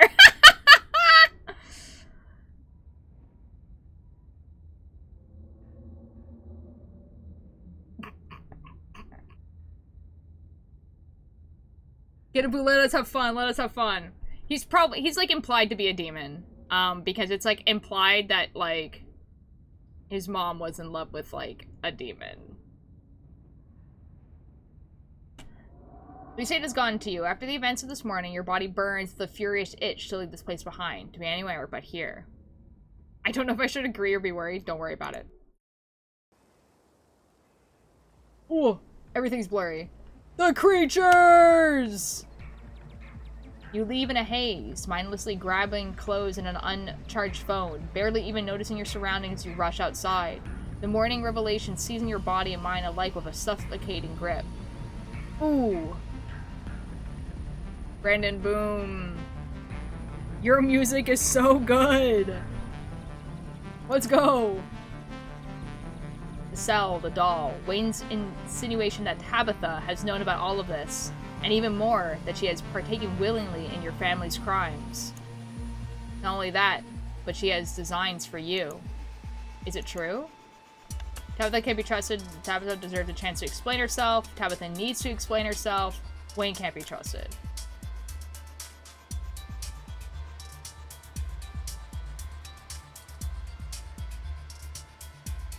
Tabitha deserves a chance to explain herself.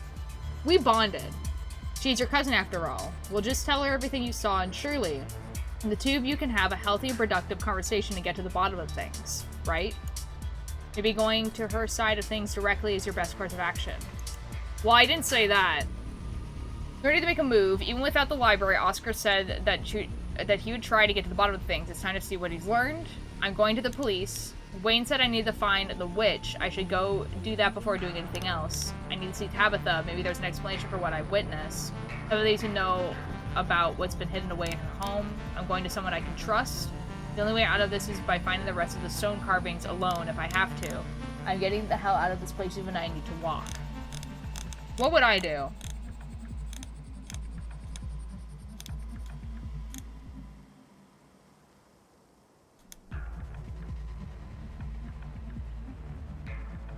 So here's the thing. Even if Tabitha isn't necessarily to blame, like let's say that she doesn't know anything, it's kind of like a lose-lose, right? Because either she knows F all, right? Which means that she's not going to be able to help. Or two, she knows everything and has been willingly keeping it a secret. So, like, neither case is good.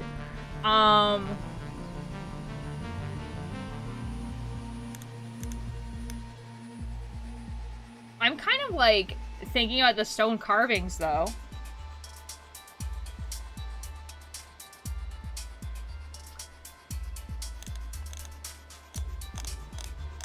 I mean, like, I probably should go find the witch, but, like, the stone carvings have been the things that have been giving me the most information that seems correct and unbiased.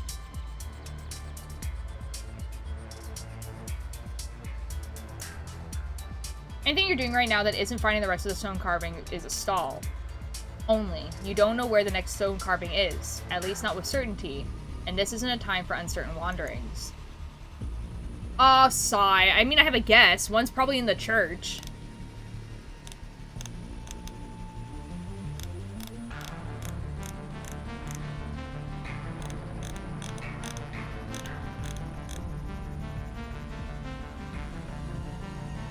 Try to get the bottom thing to see what he's learned. Yeah. Not going anywhere without doing some more research. You might not have the library anymore, but Oscar said he was going to do his best to piece things together. You're going to the old Maxwell place before you do anything else. Okay. But you don't have to travel all the way to the old Maxwell place to see Oscar. You find him standing stock still in the middle of Main Street, staring up at the now condemned library, his former home and work. His focus is so complete that he barely notices as you walk up to greet him, though your footsteps echo loudly between the rows of empty storefronts. Oh, well, here. Holy moly, that, like, change in music was crazy. Tell everything. He's clearly busy. Forget about it and find someone else to ask for help. He doesn't look effing busy at all. You explain what you just uncovered in the estate. Your family's secret. The cell. But when you finish, Oscar seems surprisingly unmoved. This town really has it out for us, doesn't it? You ever wonder why you came to Scarlet Hollow, Tyr? The real reason, I mean? Because I think it's more than just the funeral. I was always going to come here eventually. It was fated. Are you listening to me, Oscar? My family had a secret dungeon in the estate. What are you talking about? I came here for the funeral. I wanted to meet my family. I need to know why my mom left. The actual answer to that question, not what she told me. Say nothing, let him continue. We're gonna do the mystical answer. I always going to come here eventually. It was fated. So you also believe in fate. Some things really do feel inevitable, don't they? But if they are, this was part of some plan. There has to be a purpose, a logic to it all. You never knew Pearl and Scarlet, so why come to pay your respects? And you didn't know Tabitha, so it's not like your presence should mean anything to her. If it's fate that drew you here, then it must have designs for you, just like it must have designs for me. I don't have an actual reason to be here, either. It was family for a while, then the library, but it was all just treading water, passing the years until Rosa was ready to leave. Maybe I made a difference in some kids' lives along the way. Maybe I didn't. It's easy to say your life has purpose if you pretend it does. But it's hard to keep pretending when the place you poured all that purpose into disappears overnight. And for what? Some residual stale anger directed at people who did nothing to deserve it? So, why are you here in this town right now? I think it all comes back to fate, and fate begs the question. What is Scarlet Hollow? I know that look in your eye, Oscar. Whatever's taking a hold of you, nothing good can come of it. Oscar, what are you even talking about? Can you just tell me what's going on with you? You seemed fine yesterday. Why are you suddenly waxing all poetic? It's just a town, Oscar. No, we're doing the mystical option, always. I know that look in your eye, Oscar. Whatever's taking a hold of you, nothing good can come of it. Nothing good comes from watching my life fall apart from the sidelines, either. I'm certainly learned that lesson by now. Should have learned it a long time ago. Maybe Scarlet Hollow is a test, one that doesn't like people running away from it. I ran away, and from that moment forward, this town has done everything it can to try and ruin my life. Vivian ran away, and from what I hear, her life wasn't exactly easy. And now it's dragged you back here too, for your own trial. Well, I'm not going to fail its test. Not this time. If you're going in there, I'm going with you. What about Rosalina? You can't just rush off and do something dangerous, not when she needs you. Charlie tried to face this town, and he was murdered for it.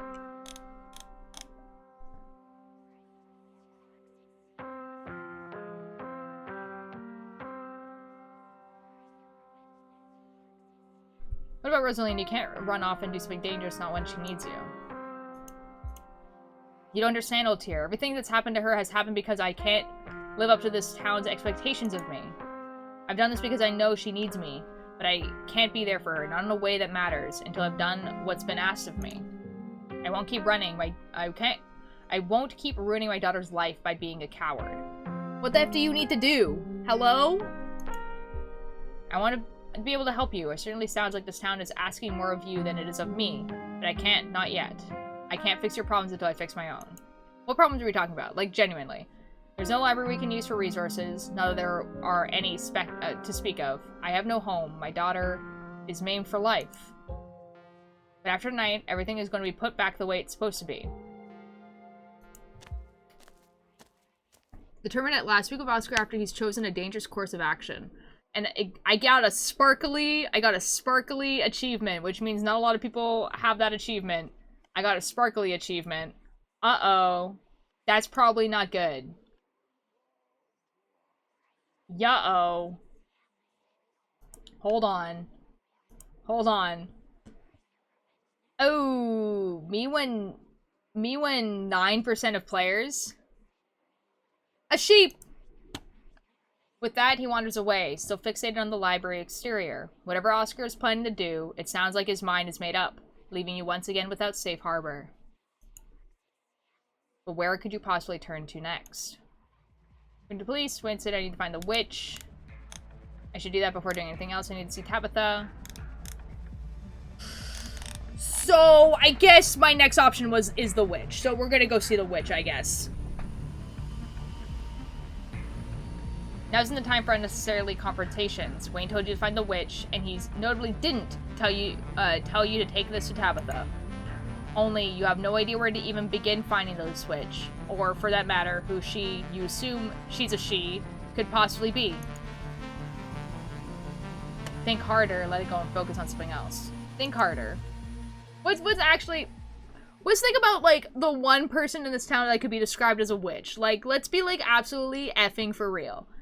There's a blurred place that comes to your mind when you think about this witch. Less of a place and more of a location, but less of a location and more of the idea of a location. A sort of almost location where you feel like you know where it's meant to be, where you can't for the life of you describe it, but you could follow that important feeling. Walk alongside that strange feeling. Trace the fraying threads of memory forgotten. You can't trust what you can't describe. Yeah, I can. You follow that blurry feeling, your attention drawn like a tunnel-like focus to the rhythmic falling of your feet. Your surrounding distance and unreadable. You lose a sense of time as you go. Why would Sybil be a witch? She's just a nice woman? You can be a nice woman and a witch. She practices witchcraft. Like, it is like...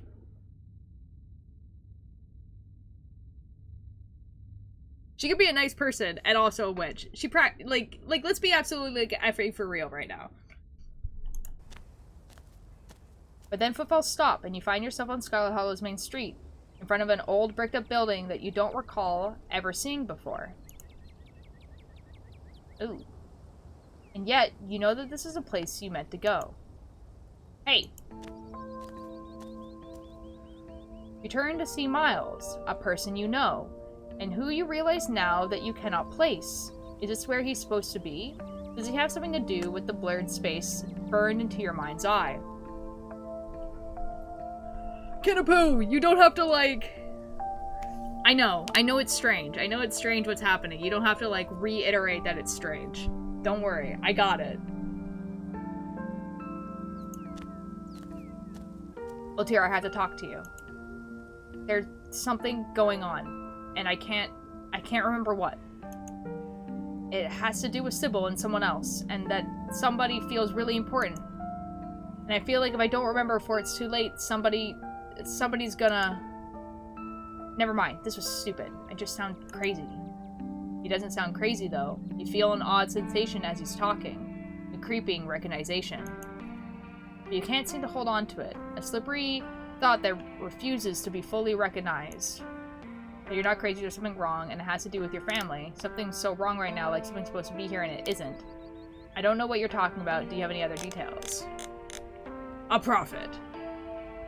No, you're not crazy, there's something wrong, and it has to do with your family. But you draw a blank on just who Miles' family is supposed to be. I knew it. I knew something was wrong. But I don't know what it is. Nothing's happened. I woke up and everything was normal. Had cereal, and then Sybil said she was going somewhere with somebody. No, wait, the person was there too. I talked to them, and then they left. And I went out to the street because the office is closed for renovations, so I have to wait outside until it was done. Feels like he's recounting a dream, the memory slipping through his fingers as the words leave his lips, leaving only emotions. This is how I felt when Dad died, but nobody's dead. Please make it stop. Why did you come to me with this? Have you talked to anyone else about this? Sybil is behind this somehow, I know she is. There's somebody missing, isn't there? It's on the tip of my tongue, what's going on? Why can't we remember? I can't deal with this town is trying to kill me and I won't let it leave. Why did you come to me with this? I don't know. I guess I thought you might know something. Whatever. Have you talked to anyone else about it? No. Everybody else lives here. And I don't need people looking at me funny the rest of my life. But I should have just kept my mouth shut. It's not like you know anything anyway. Sybil is behind this somehow. I know she is. Mystical. Do you just hate it when the horrors gaslight you? No, real. I don't think so. She helps people. I wish I knew where she was. She would know what to do. Maybe when she comes back.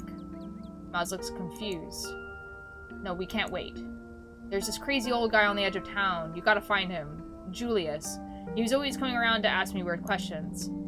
I don't remember what he asked, or what I said, but I feel like it's important. And he wrote it all down on a notebook. You gotta get him to show you that notebook. You've really done this mischief.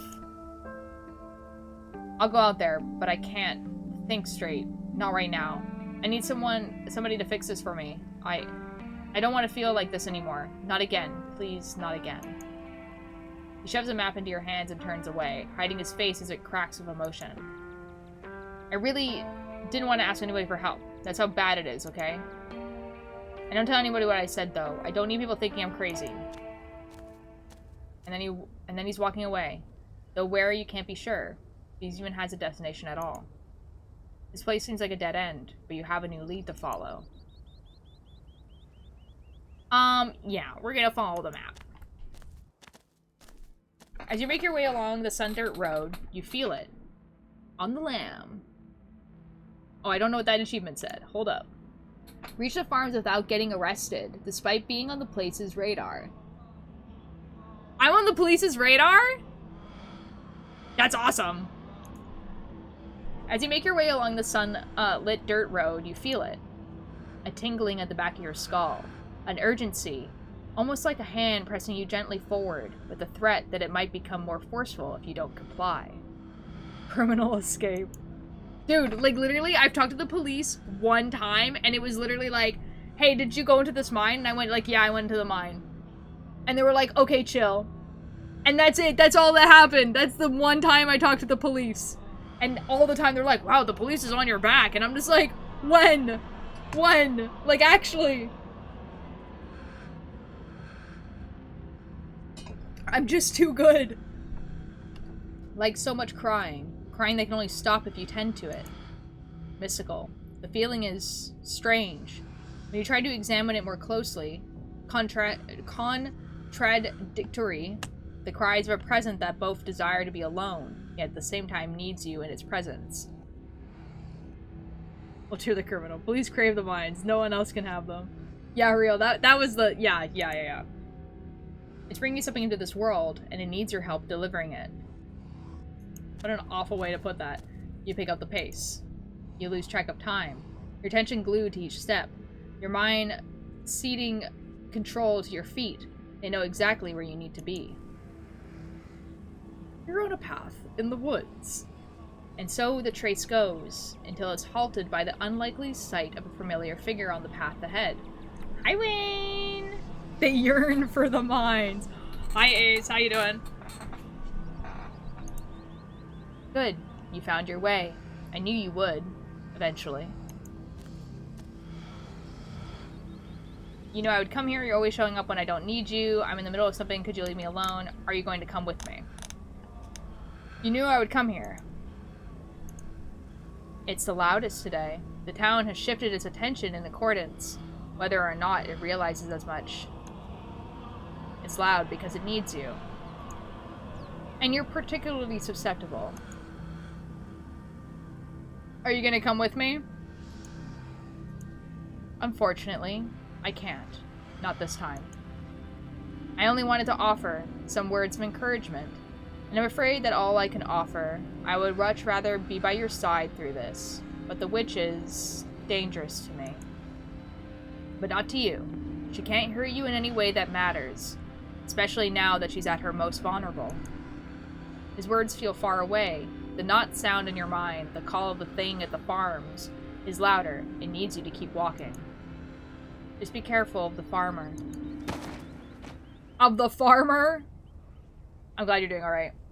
He places a guiding hand on your back, urging you forward. And that's all it takes. Your feet are moving almost on their own. You've been set on your course.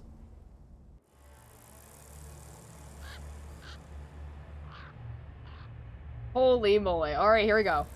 The trees part, the wood thinning and giving way to messy patches of straggly end-season garden vegetables seated in between a pair of farmhouses on opposite hills. Not that the details are important. Your destination is the further of the two structures. Oh, the farmer is strapped. That's what I'm saying. And Dr. Kelly is here. Irma, what's going on? I got a page from the sheriff and nobody's here. Where are the cops?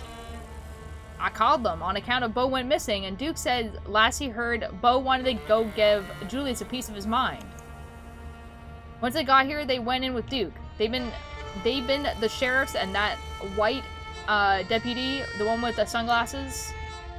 But then something happened, and there was a gunshot, and then this awful howling. Weren't like no creature I ever heard. That's the other deputy, the black one. He ran in, and the door shut behind him. Nobody's come out since. So everyone's inside.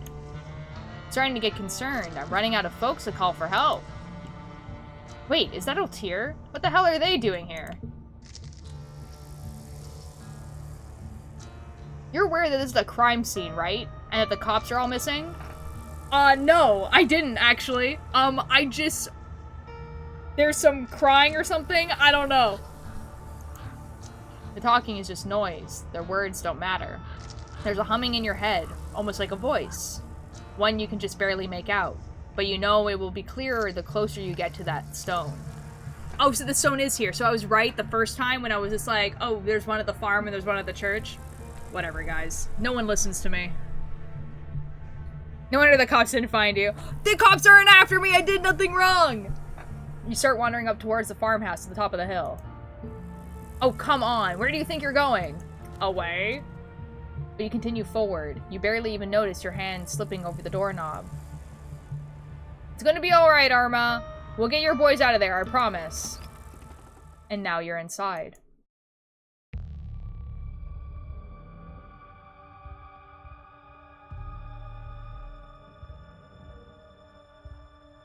So we're doing alright. So we're doing okay. So, like, what's the situation here? Because I'm looking at this cop and, like, there's an axe in his head. But, like, in a way where it would seem like the axe fell from the ceiling? Right? Or thrown, I guess?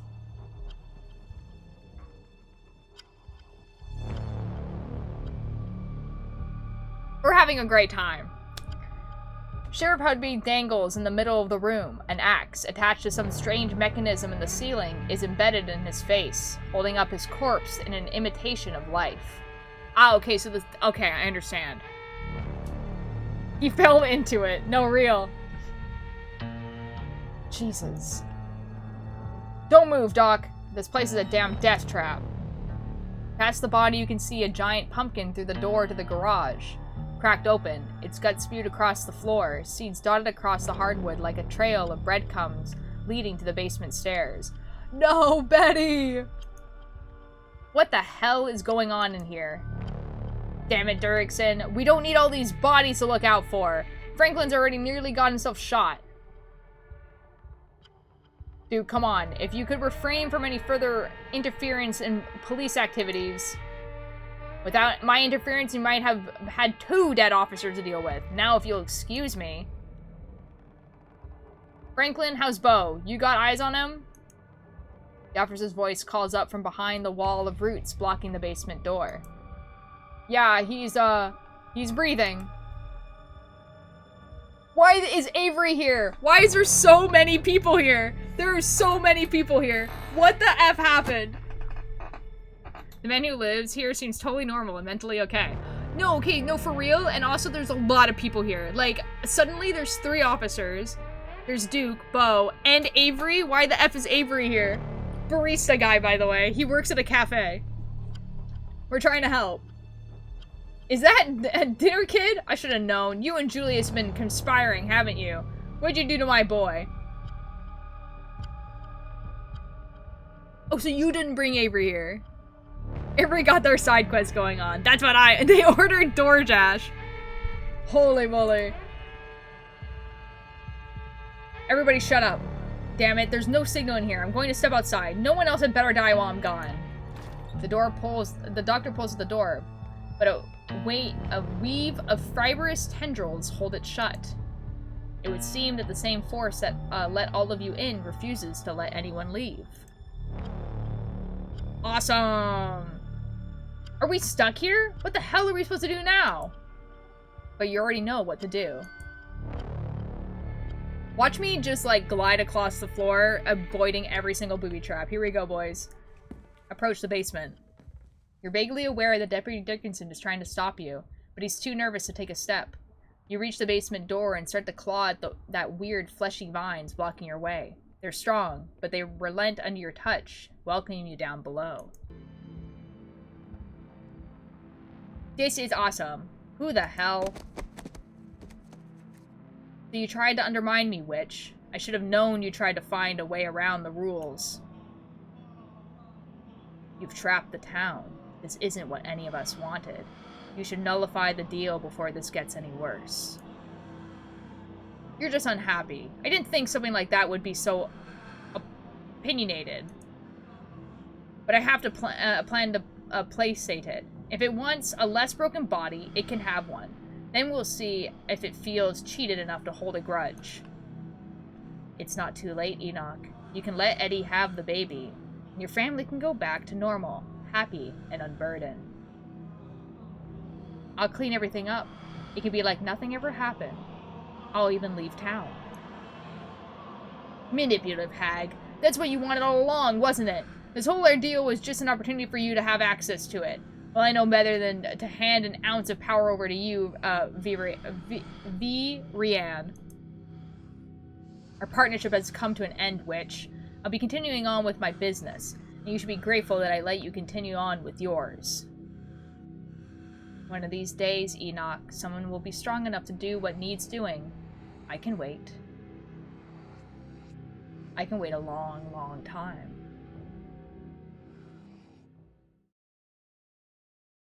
Okay. You're not dead, are you?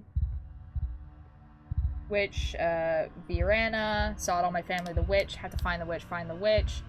You know, after everyone over, even the witch. Babble incoherently about your vision. I have to find the witch. The witch? Sybil? See, even Julius knows it's Sybil. Everyone says witch in this town and they instantly know it's like the tea person. So you have business with her too. Guess I should have known. I probably wasn't the only one whose life she decided to F with. But all that ends now. I'm in charge here and I'll get what I promised. Hey man, calm down. It's all good. Is it, Avery? Is it? Oh, well that's not good. Ooh, that's not good. Your vision finally focuses, and your mind is once again your own. Avery watches you fruitfully across the room. The man, Julius, holds a gun in a silent retreat. Why did it move? It moved. I didn't like that. Don't do that. Don't do that. Don't move. Stop. Holy moly. Why is it moving like that?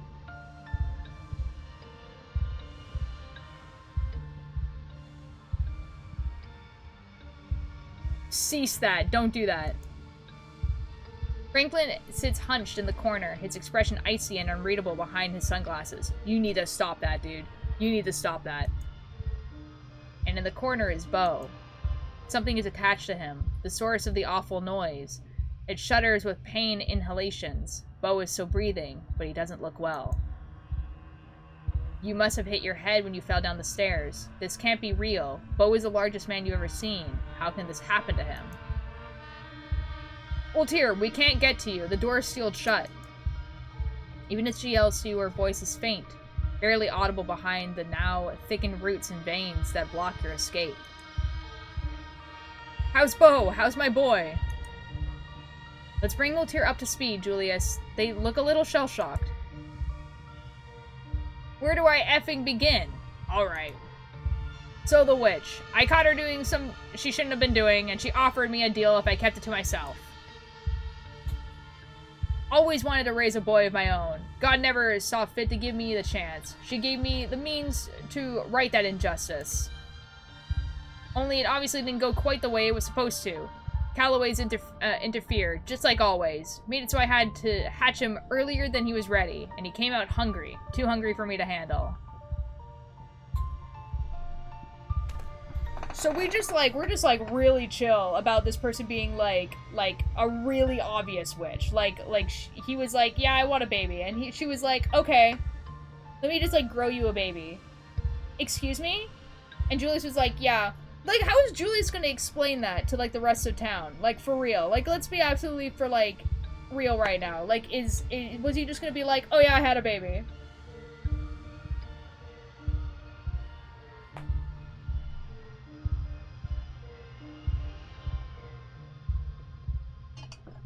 Adoption. From where? They're in the middle of F nowhere. He kept trying to get to me, so I had to hold him up down here. Been stuck since effing Wednesday night. Damn roots won't let me leave. And they've clogged up the drain, so I haven't been able to call that witch and get her to make things right. The cornfield. And preg. No, exactly. But I'm a man of paradance. Figured I could wait it out, until Bo had decided to trespass. Guess he lost a tussle with my boy, and the two of them wound up down here with me. So how the F did Avery get here? And that about sums it up. I guess in the end, it's only fair. A son for a son. And birth ain't ever pretty, is it? It's not like doing it the old-fashioned way is all sunshine and roses. Hey girl? Girl? We're like being really chill about just random baby. Imagine you would have raised a baby for a year or two alone, then showed up with a kid and everyone would be too confused to ask.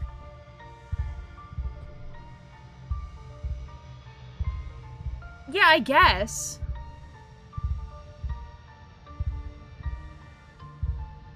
You've been like, oh yeah, I always have this kid. Yeah, I've always had this kid. Don't worry about it. Just hope he winds up looking more like a person when he's done cooking. Julius, you're being so chill about this whole thing. Like, really chill. Like, really chill. Like, you're being... What do you mean? Like, none of this is, like, even remotely close to normal. I don't give a about your story, Terramine. None of this is a reason to shoot a cop. That is not the problem. Hey, Franklin, I know that, like, you're probably, like, really upset right now. There's a Vane baby that got produced by a witch. Like, this is, like, this cannot... Okay. I didn't even hit you, you effing... And it was self-defense. Castle Doctrine. Yeah, okay. What in the hell are you talking about down there? What are you doing with my bow? Calm down, Calloway. We got the situation under control. Just let us talk it through. I don't think the F we do. How did Bo lose a tussle against that thing? It must not have been playing fair. Why should I care about what happens here? I'm just been dropped into the middle of a situation without any context. No, for real. None of this has anything to do with me. I shouldn't be here. Avery, I thought you were chill. Why the hell are you helping this guy? Avery, what the hell is going on here? This is so messed up. What the F is wrong with you, man? Bo, can you hear me? Are you alive? You don't need to threaten anybody. Let's talk, okay? You don't need... you need to let Bo go. Hey, Avery, can you, like, be normal about this situation and freak out a little bit? Hello, Google. How does one kill a mosquito quickly? You slap it. You know? That's how you do it. Hi, Shu, by the way. Welcome to the situation.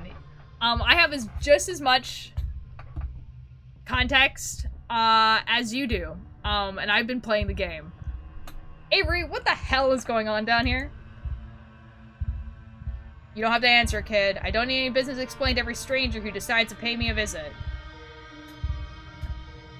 Why does Avery know?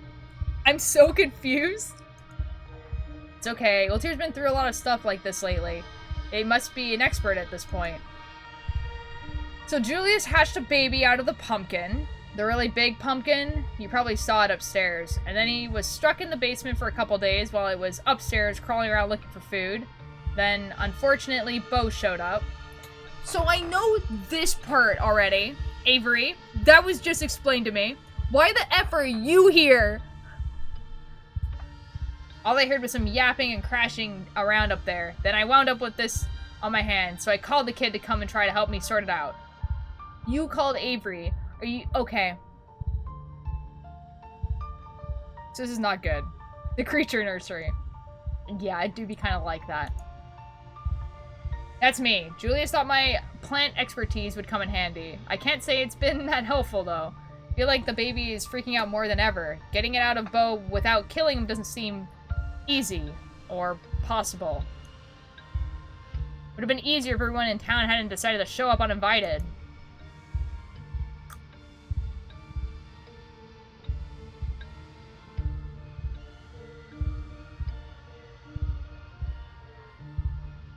It was a pumpkin baby. We grew a pumpkin baby. That's awesome. Okay, so we just grew a pumpkin baby. Okay, cool. Cool.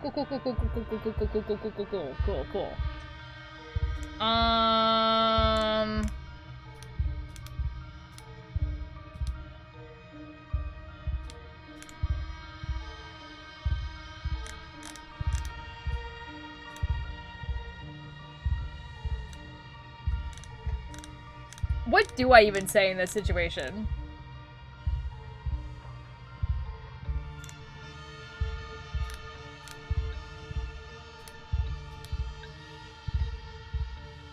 I mean, we already got the answer to that, but let's try again. You know how to contact her, the witch. Of course I effing do. You think I'm some sort of idiot who makes a deal without some sort of, some way to get out of it? Well, we're in the situation, so... Not my fault that thing went to before I could call her up. Because I tried, and the only means of contact I've got is that faucet over there. It's fed by natural spring water. That's her preferred method of communication. Like her internet, I suppose. But as you can see, it is currently out of order. My boy's got his meat all in there. We won't be getting a drop out of it till he's calmed down. What an awful way to say that. You'll have your witch as soon as all this is all settled. You don't do anything stupid, none of you. So I hated that. The conversation is interrupted by Bo shifting uncomfortably as the creature lets out a guttural moan. Me when my boy got his meat all up in there. That's what I'm saying. What an awful way to say that. Alright. That's my boy. Enough of this. Uh-oh. Somebody help me get this axe down. I'm not letting some damn tumor stop me. Are you sure, Duke? What if it triggers another trap or... There was a sound of something being torn free from wood, then hacked at the vein-like tendrils blocking the doorway. Oh, that's probably not good. But no progress seems to be made. For every piece severed, another grows in its place. You want to bring the damn house down, Duke? A string of desperate cries from upstairs, but the axe doesn't stop swinging. Bo squirms with discomfort. The baby seems to be digging deeper. Shouldn't you be concerned that Duke is trying to get down here? You know he's going to kill it if he does. Bo and the baby, the witch, the situation, wait for something to happen.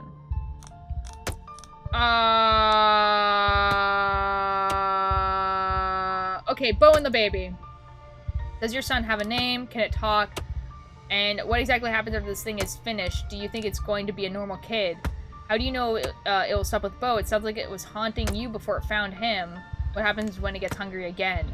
Is there really no way we could separate him from Bo? Maybe if we offered him something better. What is this thing doing to Bo? Bo, can you hear me? Are you alive? Let's do do you think this is going to stop with Bo? I don't appreciate you trying to pick all this apart. Just sit there and stay quiet. We won't have trouble, got it? We won't have time to go after you, Julius. You'll be in handcuffs as soon as I get the chance. Says the man who's not currently holding a gun. I'm the authority now. Best you act like it. Holy moly.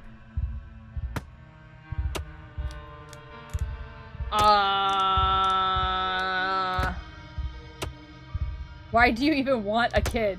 Maybe it's unfair to you, but kill a man over it? Maybe if we let Dr. Kelly in here, she can help. She might save Bo without killing your son thing.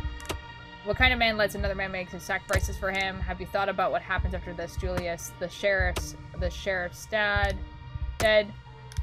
Again, how did you get down here? What happened? Holy moly. Is America? Everyone needs to come strapped. Dude, like, I'm like, this situation is actually like out of effing nowhere. Like, nothing even like close to this was happening in the last chapter. Okay, life is unfair to you, so you, what, kill a man over it? Okay, you know what? Why do you even want a kid? Like, actually, for real. Like, I need to explain myself to you. You make a habit of going around asking everybody why they had kids.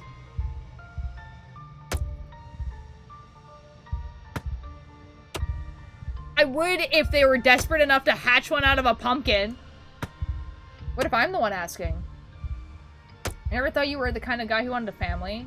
You seem to like being left alone. So why? Fine, only because you're asking. What is the relationship here? Genuinely. What could possibly be... Okay, anyway. Kid gives me something to live for. Someone to do right for. Some hope that life goes on after I die. Same reason anyone has kids, damn it. I don't know. I'm sorry, Julius. Should have talked to you more, or come out here to visit. You did plenty. Don't worry about it. Me when I go into the basement and the man I've been keeping down there suddenly grew and I've been held on to by the homeless. You know, that isn't what's happening, but it might as well be. Oh, twitches. His skin blossoming with fresh bruises as the thing takes more of him. Awesome! The witch. What makes you think that Sybil is a witch? She's just helpful. What were the terms of this deal you made with the witch? Did the witch tell you how to take care of this thing once it's done? Mom said you had a notebook that you asked a lot of questions. He sent me to you to help fix something. What's wrong with the world? What exactly did you catch her doing that made her make a deal with you? She really betrayed you. This doesn't seem like what you promised, does it? Holy moly. What were the terms of the deal that you made with the witch? When I caught her doing what she was doing, she offered me this ritual thing in exchange for my silence. Offered it right away, like she could just see right through me. Knew exactly what I wanted most. I suppose what she didn't know was I'm not the kind of man who turns somebody in, anyway. Her business was her business. She didn't have to bother giving me some recipe to cook a boy from dirt, blood, and pumpkin seeds, but I took it anyway. What's up? Hi, Nanika, how you doing? Then I just sat on it for a while. So a moment of weakness. What was the ritual? Did you do something to Duke's pumpkin? It wasn't his damn pumpkin. It was on my property. And the only reason it got as big as it was because I fed it my own blood every night since the day it was planted. Bleeding on the dirt like some kind of Satan worshiper. And that doesn't make it mine. I don't know what does. God knows I feel crazy doing it, though. But I'm not proud to say my judgment was a bit clouded. I was in a bad way. The thought of bringing a boy into the world was just about the only thing that could make me feel like I should stick around. Not that any of you need to know about all that. Only serves as explanation as to why I trusted her in the first place. We're so effed. We're so effed. We're so effed. I don't know what's going on.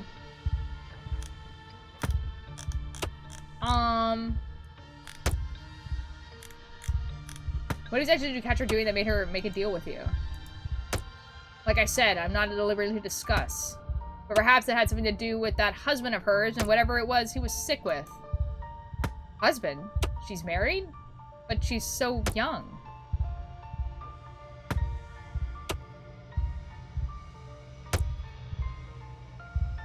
Who the F are we talking about?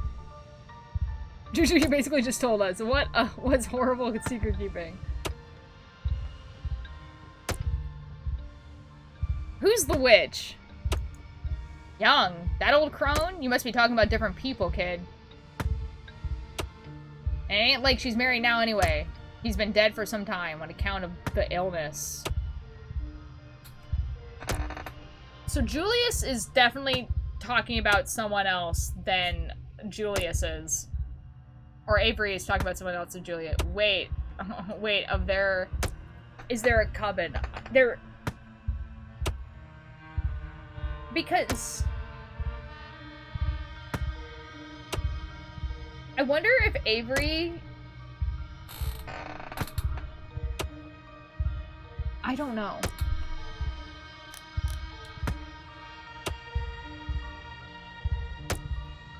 Did the witch tell you how to take care of this thing once it's done? It's meant to be a kid when it's done. Other people seem to figure out how to raise those all the time. Don't are giving me parenting tips. Most people don't eat people to live, Julius. This doesn't seem that unusual to me, actually. Isn't this kind of what babies do to their mothers? It's not like they're eating takeout in there for 9 months, you know? Exactly. What the kid said. Avery, why the F are you on this guy's side? What was happening with you? Like, actually. What is happening? Witches work in threes. Well, we have Sybil, her daughter. And then I guess there could have been, like, another one. The thing under Bo's skin's shift, withering in an imitation of clenching muscles. We're so F, bro.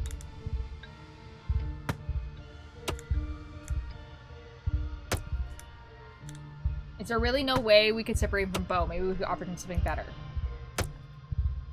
This ain't a debate. Shut up, or I'll shut your mouth for you. Okay. I don't know, Julius. I still think there's something we're missing. And if Julius thinks so, too, maybe it's worth talking about again. That's why I'm here in the first place, right? To come up with some other solution? And you and I already decided this was best. The discussion was had and done with before anyone else even showed up.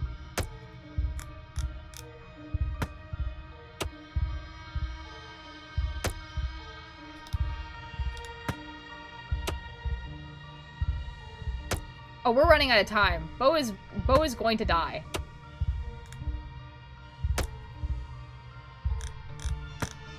Maybe we'll let Dr. Kelly in here. She can help. She might save Bo without killing your son thing.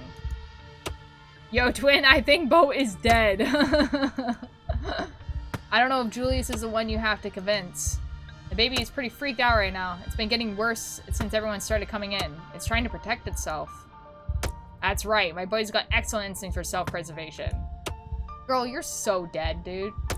So as long as Julius up there hacking all those bits of him, nobody's getting in or out. If you think about it, he's doing nothing but killing his own kid faster. Damn it, Julius, you smug piece of... Sound of the falling axe hastens their pace. Bo seems in a bad way. His eyes are glazed, his jaw slack except where the roots of the childlike thing are holding it in place. His body can't take much more.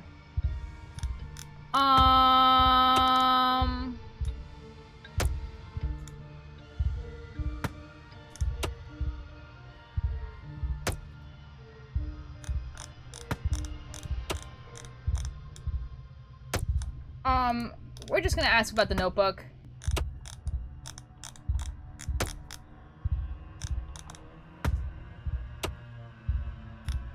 Mom said you had a notebook that you've asked him a lot of questions. You sent him to get help fix something that's wrong with the world. I don't go around showing my notebook to just anyone. For all I know, she sent you up here to test whether I'd be able to keep my mouth shut or not. That's extremely vague. Anyway, what am I supposed to do with that? I don't know what's wrong with the world. I've been stuck in my basement for the past 2 days. What the hell do I know what's going on out there? Can't even get in contact with the old crone because the tap's all clogged. Not that I didn't effing try. If it's Miles, did something happen to Sybil? You would ask her for help if she was okay. Maybe she's in trouble.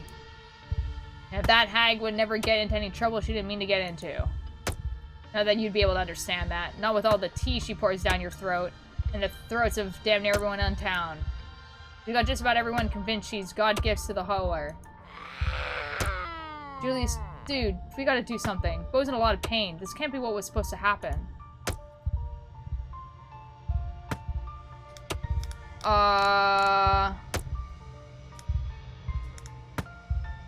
Say nothing, this is finally about to be over. When something's already done for, maybe this child deserves a chance of life. Enough talking, someone has to destroy the thing. It might as well be you. Ooh, Bo's so effing dead. Bo's so effing dead.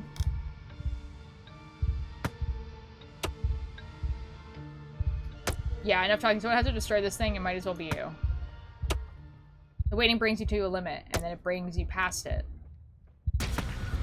You move quickly, driving across a small room, scooping up the shears on the floor as you zero in on Bo, and the thing slowly eating its way through him. Uh-oh. This might not have been the right choice. Hey! The shears come down on the thing, piercing its unnaturally soft chest. Bo's stolen blood pours out of its orifices in a thick sludge. Bo gasps, as if it's him you stab. The thick veins in her skin expanding, withering. Uh-oh, I think we just killed Bo. No! You will pay for this. I might get shot. You whirl around to see his gun trained on you, your heart freezing in a split second of utter terror. Mega mine too. But Deputy Franklin seizes his moment. He lunges for his gun, grabbing and aiming all in one cop movie motion, turning Julie's attention away from you. 2 shots are fired, so close together that it sounds like an echo. Oh. A memory of life. Destroy something horrible before it can be born. Ew. You scramble back against the wall. The aftermath of the memory, momentary violence comes into focus, your ears ringing, muting your surroundings. Survive a standoff after multiple shots have been fired.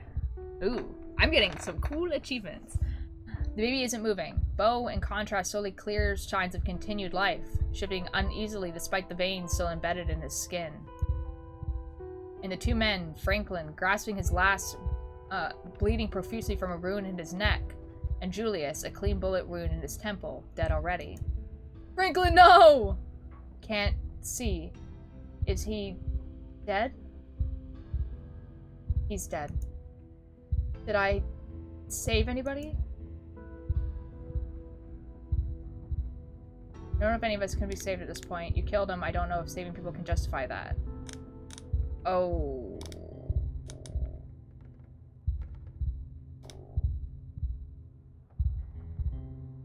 Oh, bro's about to die.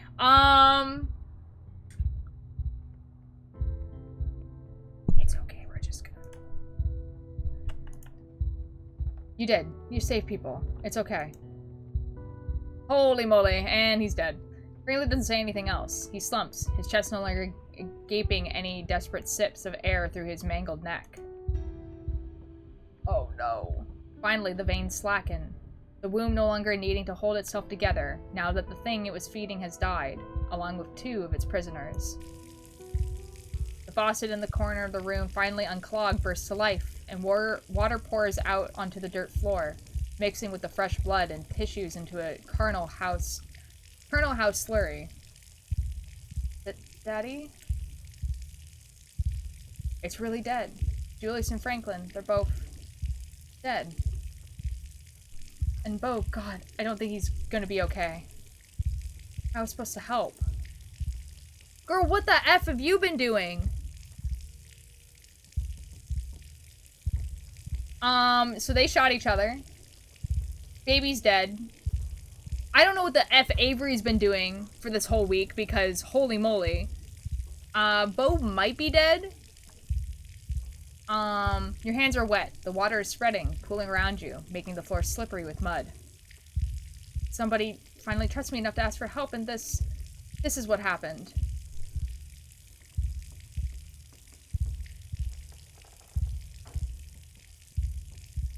Avery, you seem like the type of person that a lot of people would ask for help. Like, I feel like I miss, like, all of his story. What if we can't save Bo? Why did they have to die? I was supposed to help, and they died. Even the baby, it didn't know what it was doing. It didn't know it was hurting him. You're used to say them. Have I not been saying that? Hey, this isn't your fault. This was an impossible situation. That thing was an abomination. Don't mourn it. The man never should have involved you in this. His death is his own doing. No, Avery, don't do this to yourself. I'm the one who went for it. Why didn't you just stay home? If you had been able to save that thing for what it was, you could have fixed it before I ever showed up. That's not a great one. That old man should have never involved you in this. His death is his own doing. Yeah, it was like kind of like the real one. But he did. He did. Because he knew I could fix it. But I didn't. Could you have?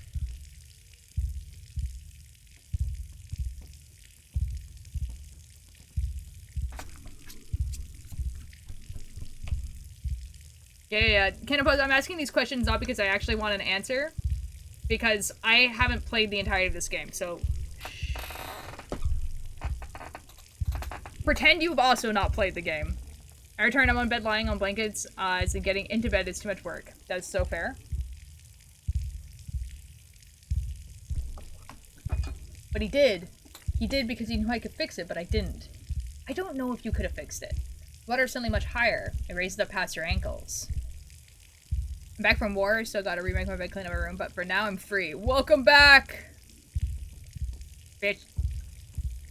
This should have been different. This was my chance to do something right. Julius trusted me, and all I did was sit here and watch everyone die. Thought it was not a rhetorical question? Oh, don't worry. Like, just, like, keep in mind that, like...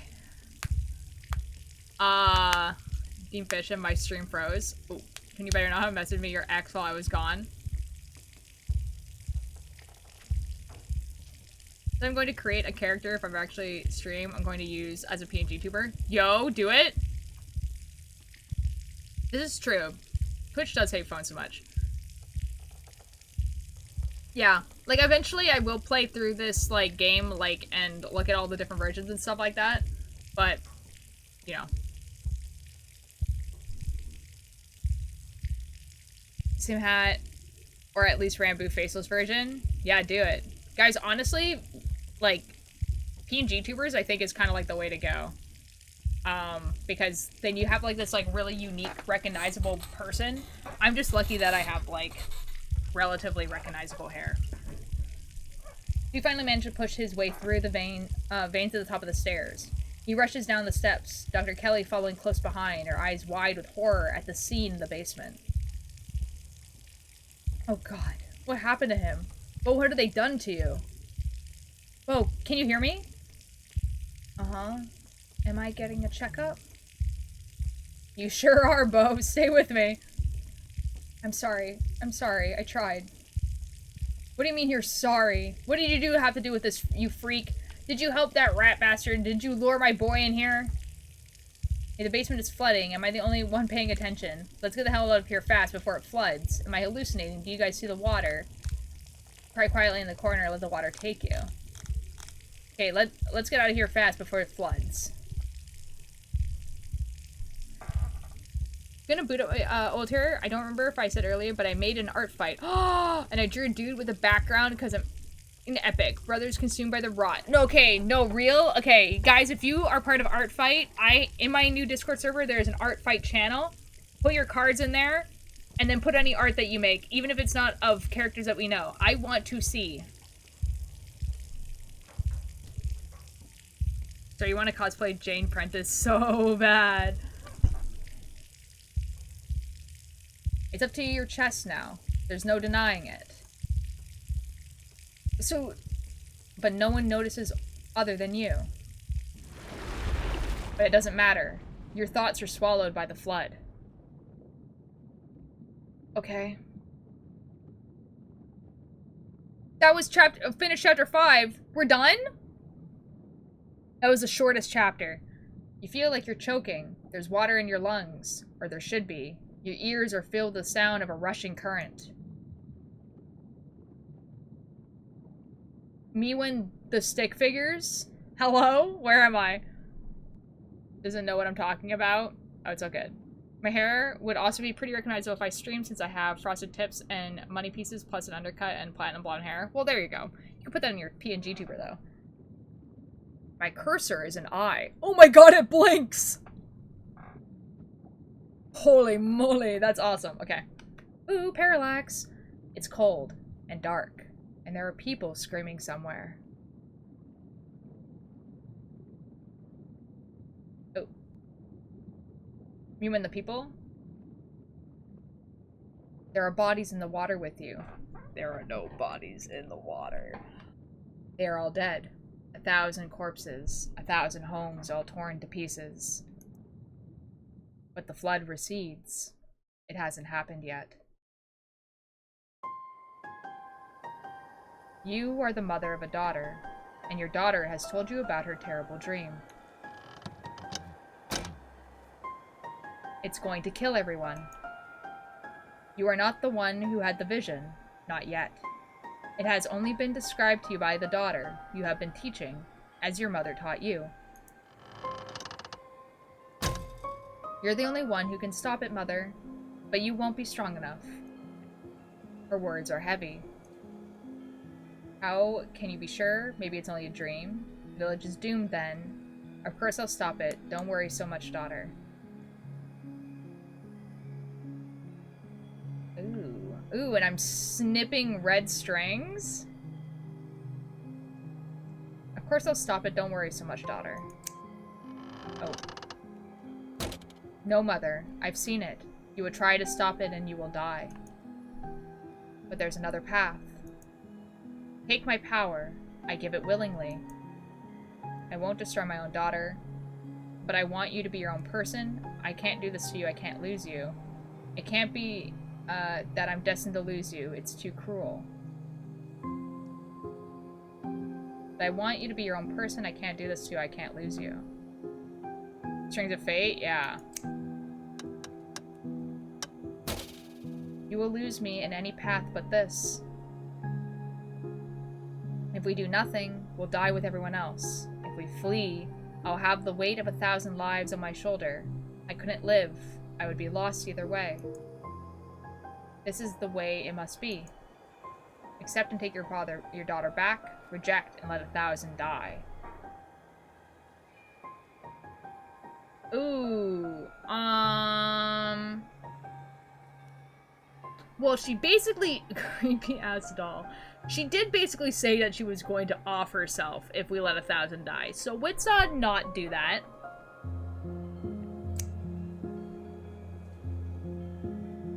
You accept your daughter's decision. She is not the child she once was, and there is a confidence in her that you have no choice but to respect. You take her back. Her power becomes yours. The flood does not come. The village is saved, and no one ever known the sacrifice that was made for their lives. Hi, Trashy. No one but you. Ooh, it sounds like Slay the Princess. Years have passed. You outlive everyone you used to know. You move on. You meet new people. You start a new life. You have another daughter. This time the vision is yours. The piece of your first daughter that lives in you shows you what is coming. Rotting bodies in the streets, the smell of sickness on the wind, church bells, ringing for an endless parade of funerals, an entire city whose gates will never reopen, everyone inside the walls falling to the curse of a plague. You are among their number, your body no longer strong enough to heal even itself. You are not enough to stop it. Not as you are. There is another path, a narrow thread. If you were stronger, if you could tug at it and unravel the tapestry of the future. Mother, what's wrong? Your daughter will never be as strong as you are, not after what you had to do, but she still carries in her some strength. Enough. Explain to her as it was explained to you. Take your daughter back. Ooh. This is creepy, bro. Yeah, a little. Me when I'm immortal and I keep having daughters and then killing them? Holy moly. I guess we explain. You tell her what's coming. You explain what she has to give up. What you both have to give up. You love your daughter, after all. You will miss her, as you miss your first daughter. She is angry. Even when you try to explain that she will be a part of you, that she won't die, she cries and cries, and she tries to run away from you. Fate is attempting to cut its loose thread. Garrison writes on the decision, stop her from leaving. Let her go. Give up on the city. Ooh, so the first one was willing.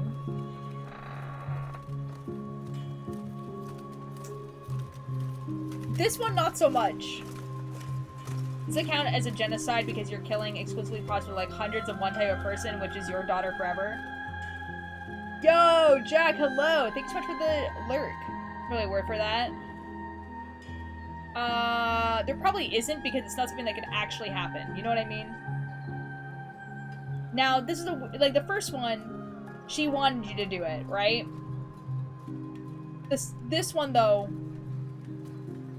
she super does not. So this is like this moral decision where like, are we gonna let thousands die?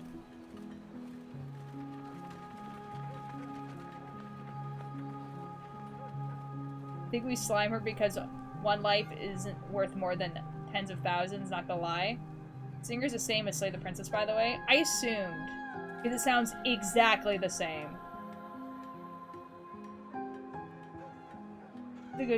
So here's the thing, though, is that it's just a vision. We have, like, no proof that it's actually gonna happen.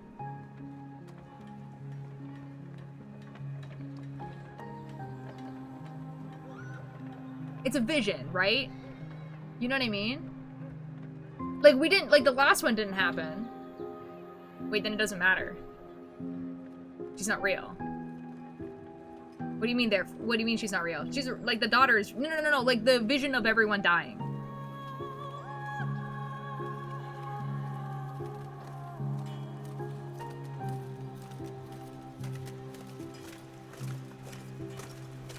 Well...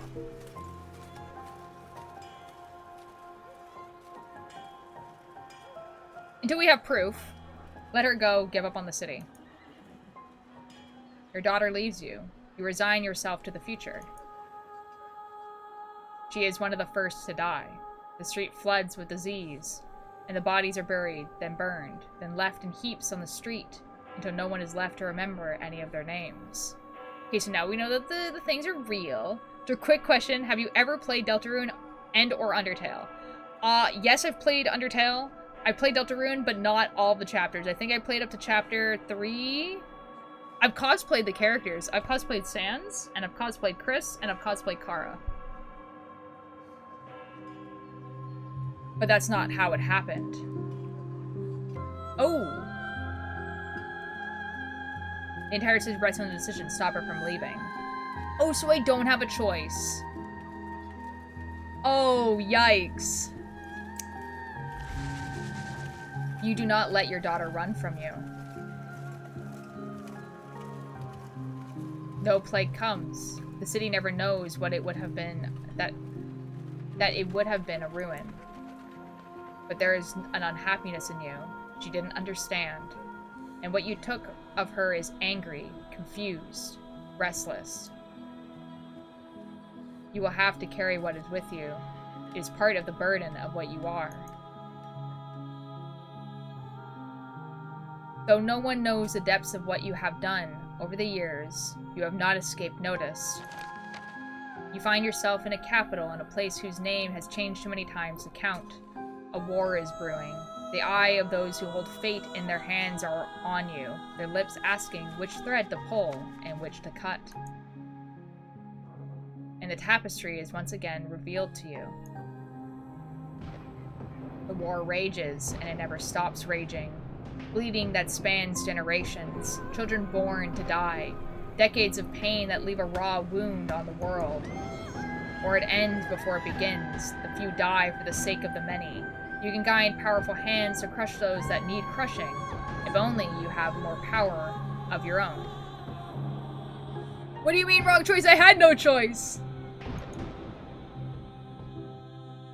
You call your daughter to you. You raise them differently these days. The disquiet left by the reluctant daughter taught you a permanent lesson. They don't need convincing anymore. They are ready to return to you whenever you need them. Take her back and stop the war before it continues. Let her be free and plunge the land into generations of war. Ooh, so we raise them to be sacrifices! Oh, alright! Awesome! This daughter joins her sisters easily, as she has been trained to do. You are the only one who will remember her sacrifice and her name. A small rebellion is crushed before it becomes a revolution. The people in power are happy. And that's just called being the eldest daughter. Okay. You leave. You don't want to see any more visions of war. You set your sights on a place where there are no kings. And yet, even as an ocean away, power finds you. A man with aspirations.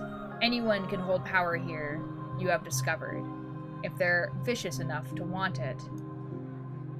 The hunger in him senses the power in you, and for a time you humor him. You allow him to give you a life of comfort. You and your daughter. You don't see a future where he never grows more powerful than you can manage. Not until the vision comes. A war like none the world has witnessed. A fledgling nation devoured in the nest. A man who sits on a throne where none was meant to be. The world under his cruel fist, bowing to its crushing weight. Me when I look like a biblically accurate angel made of war stuff? Holy moly, that's awesome. Me when I'm the Piper. The very ocean stained red by his influence. He already on his way. You realize too late. You have been too close to him to see it. Your choices have already narrowed. The war is coming whether you strike now or not. The loose thread sticking out from a mass of blood, with you too weak to grasp it. But you have a daughter. You always have a daughter. Until you don't. It's time to rest, aren't you tired? Take her back and ease the man before his name can mean anything. And erase the man before his name can mean anything.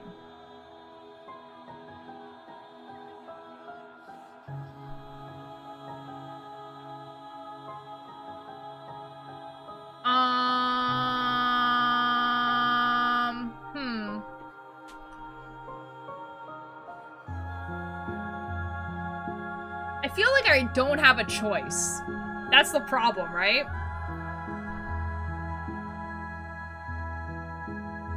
Take her back and erase the man before his name can mean anything.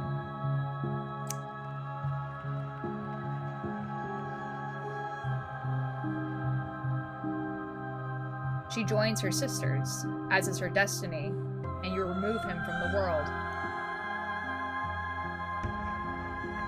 The hole where he was is filled by lesser men, none of whom remember whose shoes they're stepping into, and none of whom can hope to command the way he would have.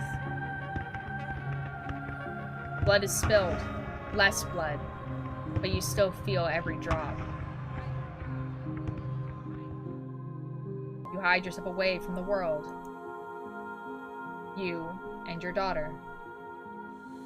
The visions still find you, but here they are small. The decision's simple. You make them all the same, helping where you can. A storm halted, a conflict settled. Until one day, when you are shown a dark pit.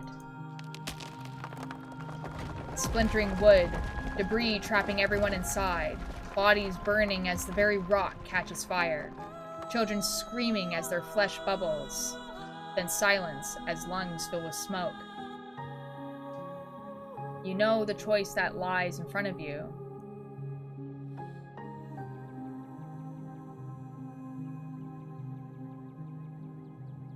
Ooh. So this is probably the time that she doesn't.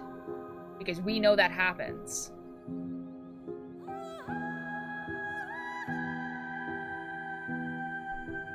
Take her back. She joins her sister, as so many have before her.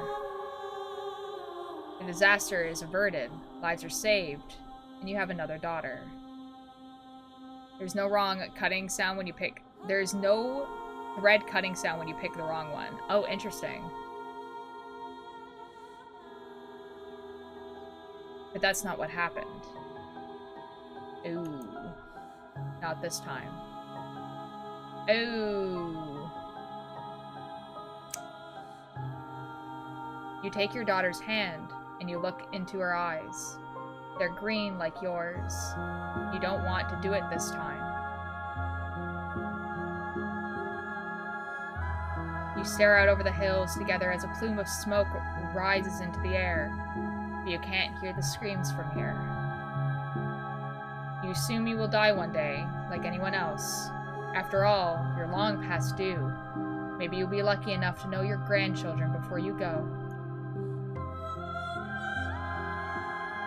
Then the man comes, and with him, a vision. He has already decided. He is bringing something here, something ravenous that doesn't belong, but that has been pressing at the edges of your world, trying to find a way in. It has its way now, whether you help him or not. More of the threads you followed come into focus, and for the first time, you follow it beyond your death. Wait, is this Sybil? Well, I mean, like, yeah, that is the implication, isn't it? Disaster after disaster, crisis after crisis. Thousands of years of little cuts that you weren't there to mend. On and on it goes. Longer that you can never hope to follow. Its toll, eternal and incalculable. But there is a new thread, too. It's okay, Star. If you are patient enough, if you are strong enough, when the moment finally comes, if you do everything right, you can devour this thing that sits outside the world. And it will give you so much power that you will never have to take back a daughter again. You could fix as many things as you'd care to fix. Floods. Plagues. Wars. Kings. You look into her green eyes, so much like yours. You can't. Take her back and summon the entity into the world. Ooh, so it sounds like you did definitely summon the entity into the world. Yeah, you welcome her back, as you have with every daughter before her, and you help the man. A man! He is arrogant. He cheats the thing from another world in every way he can. He wastes your time. There will have to be more daughters before the day comes that this will be over. But days and daughters come and go, and you are very patient. You have to be. If you're to stop the hurt that would scar a world without you there to guide it. And now, you are here, on the cusp of the end. Final daughter.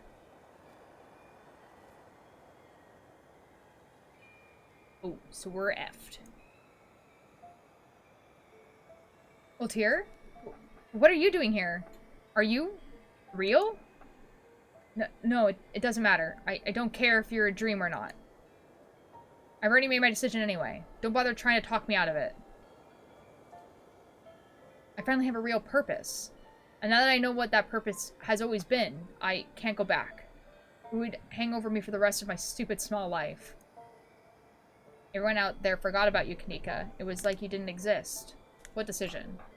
How do we know any of that really happened? What exactly is she trying to prevent? Do you even know? I saw your brother today. He didn't understand what was happening, but he was so upset about it. He's most of the reason I even found you. You don't have to do this, Kanika. I understand. It has to be done.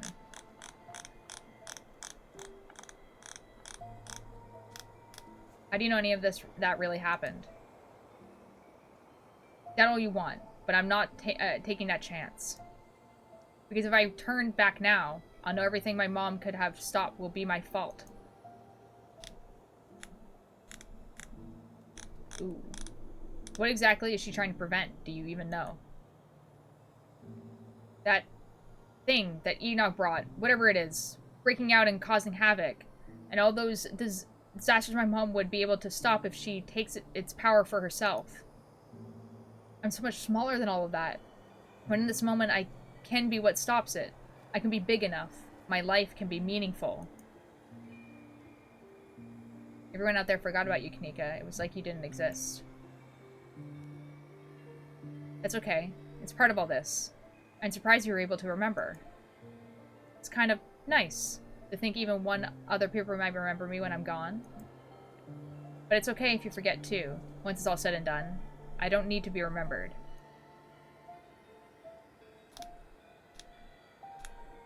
I saw your brother today. He didn't understand what was happening, but he was so upset about it. He's most of the reason I even found you. Miles? But he doesn't even like me that much. He always said I was bossy and annoying. He was upset? It must just be because he doesn't remember how much he hates me. If he did, he wouldn't feel that way. Do you really feel like you have to sacrifice yourself for your life to have meaning? Working as a little general store in a dying town? Yes. I would call that pretty meaningless. You know, I don't think I've ever seen you without glasses before. Huh? Of course. I should have known better than to think I could hide from you, Altair. I was trying to trick you, for what it's worth. Though I'm sure that doesn't sound very truthful. Please try to trust that this is all in your best interest. I'd hope it would all be over before you could find me. I know it could be unpleasant to watch. I'd hope to spare you, even if I knew in my heart that all the worthwhile roads for you to walk would bring you here right before I could finish my work. But you know this has to be done, to save you, to save Tabitha, to save everyone in town.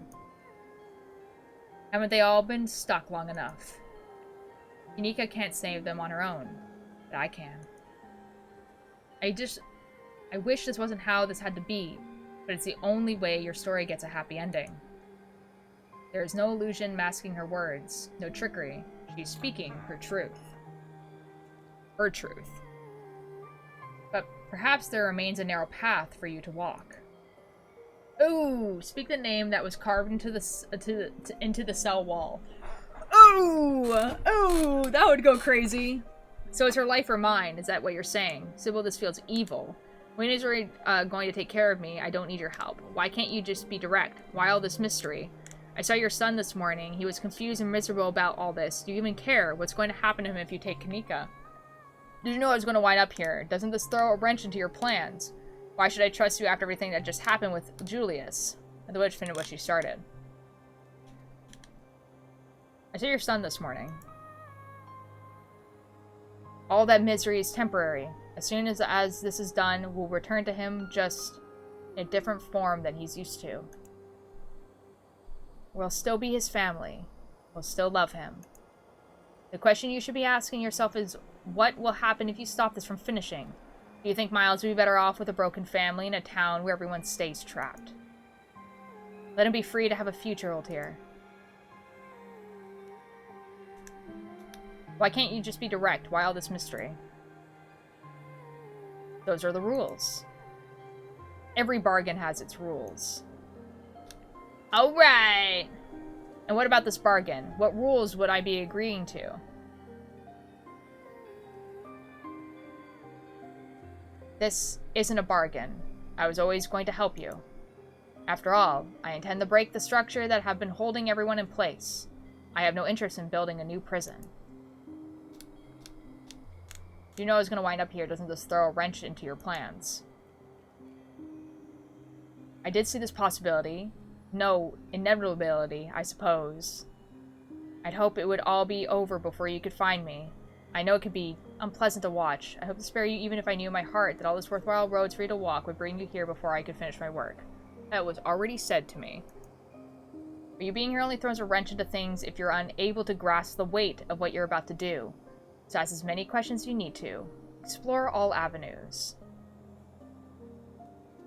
I will answer until you understand. So that's really scary. I don't like that. Why would I trust everything that just happened with Julius? Oh, the baby? The one he was supposed to keep incubating until the pumpkin had shriveled in the field? I gave very clear instructions, you know. It wasn't my fault that the Callaways decided it was their property, or that he decided to hatch it while he was still hungry. I saw the possibility. I won't lie to you about that. But I see many possibilities. It was just as likely that the baby would consume him before anyone was the wiser, or that the pumpkin would be taken to the fair, and the thing inside would die where no one sees it suffering. Sometimes, Ultir, pain is unavoidable. Julius wanted to fix everything that had gone wrong for him over the decades of his life. I couldn't provide that, and after who he had decided to become, it was already too late to stop those consequences from reaching him. What you're doing now is inviting a future with more pain. Please, let me choose the kindest path instead. So it's her life or mine, is that what you're saying? No possibility where it hatched safely and normally? She did say that there was, like, if he just left it in the field. But yeah. That is a very distinct possibility, yes. Though any harm visited on you won't come from me. You're in danger. I'm sure you can feel that. And I make a powerful ally. Believe me when I say I understand the burden that's been placed on you.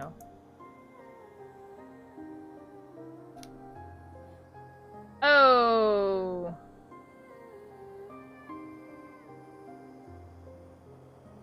So I can speak the name, or I can let the witch finish her work. So I'm going to speak the name, because I kind of want to see what effing happens. Speak the name that was carved into the cell wall. Of course, the scratching on the walls, this is what it was for. Ultir, no, you don't know what you're... You don't have to know how to speak it. The thought of it brings a sound to your lips, the name forcing its way out, yearning to be free from your mind and used as a dagger it is. Oh, holy moly. Whoa, that was cool. The dagger tears into her. Everything that is not her pours out of the delicate tapestry of her existence. The parts she arranged so neatly scattered, their voices filling the dream around you. Confusion as her careful order is upended. Ooh, all the daughters. A single dangling thread comes into focus. Ultir, wait.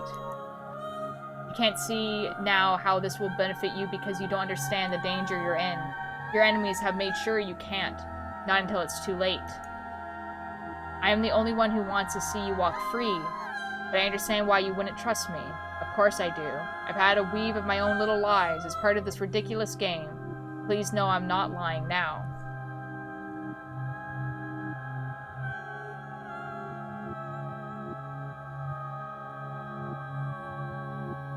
What if Wayne's the cat?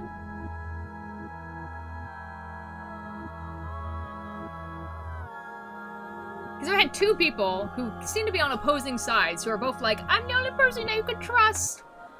What if it's only Tabitha, actually? Oh, I don't know, dude. We're just gonna keep forging ahead, I guess. But even if you don't believe a word I've said about your own safety, I'll give you something else too. Something you need. As you are now, you're limited in your potential. There is so much more you could be. I could give that to you. Consider it a wish granted. Yeah, because that's turned out super well for everyone else. I only need to finish what I started. If you want me to trust you, then give me what you're promising now. Show me you can. Ooh. Gain trait, hot. Gain trait, street smart. Gain trait, book smart. Gain trait, keen eye. Pull the thread. Ooh.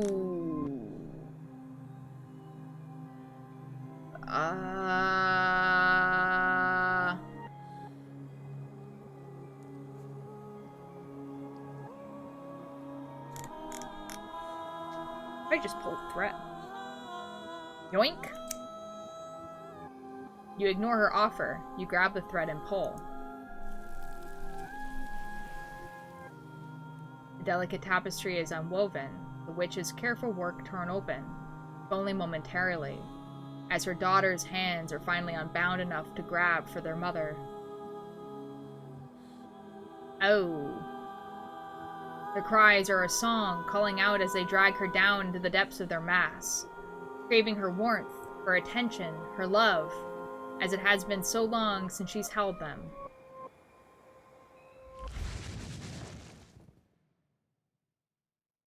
Ooh. Pull the thread. The tapestry weaves itself shut around her. The cries go quiet, sated. The witch is gone. Iniga catches her breath in the space once occupied by her sisters. Now she stands alone. Though she isn't really alone, not anymore, and she never will be. She wears the weave of all those generations of power. Someone has to. What did you do to me? Was that really you earlier, or was that her talking through you? Welcome to the Dead Moms Club. That would be an insane thing to say right now. I think I gave you her power. She wasn't using her power right, I know you will. I took her out of the picture, she was a problem, and now she's gone. I saved you. Let her figure it out for herself. Was that really you earlier, or was that her talking through you? No, that was me. I said those things, and I meant them. I really, really believed it. I still do. Let her figure it out for herself. This is like, you know, that...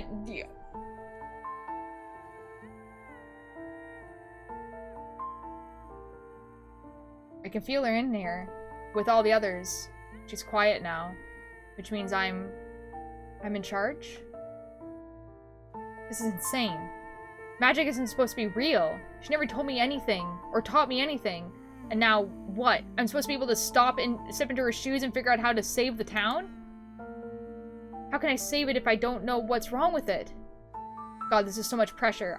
I never asked for this. I don't think I can handle it.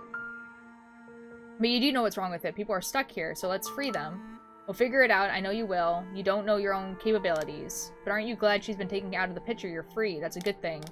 I needed to deal with her. This is how I did that. As long as you don't become a problem too, this is a better outcome for everyone. We can figure this out together. That's what we've been doing all week, remember. We do know what's wrong with it. People are stuck here, so let's free them. You're right. I care about these people. I can do this for them. Or at least try. She takes a deep breath, collecting herself. I can figure it out later, one step at a time. First step, figure out how to get out of here. Everything feels so different now. It was like some weird dream before, but now it's like I can see how it's all put together. So if I just... You don't see whether it is she's doing. The world around you goes dark.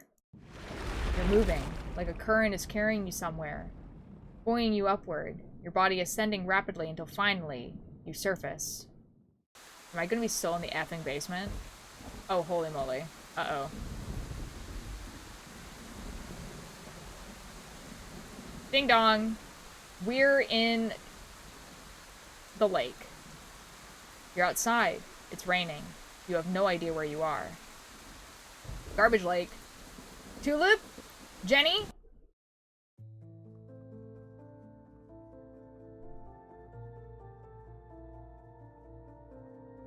Ew.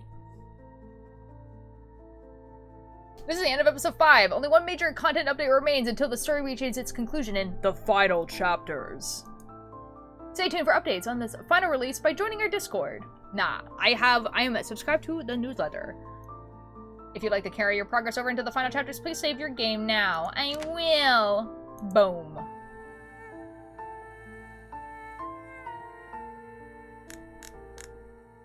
There is no continue. Please say the princess or our other games. That's awesome. I mean, there is no continue, right? Oh, it's just like the credits.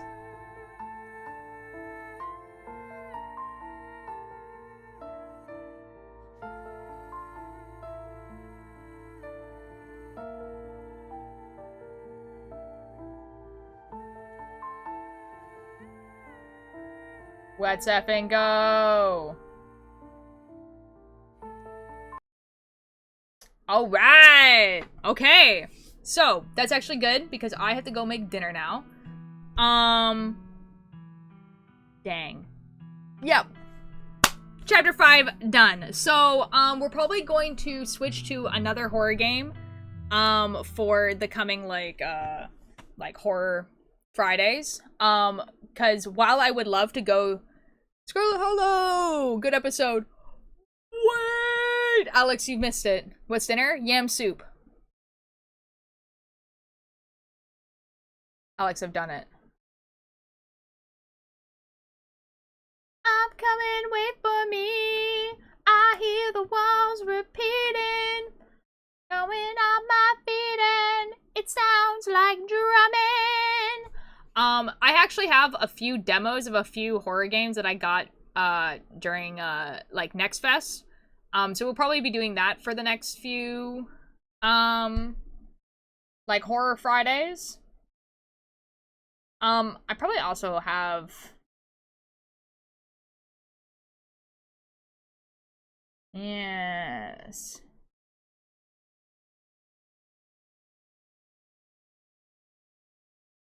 Finish chapter 5. Actually finish chapter 5. Yeah. But anyways, me and I have 48 of the 219 achievements. This game's not finished, by the way. There's still 2 other chapters. And it's getting an expansion.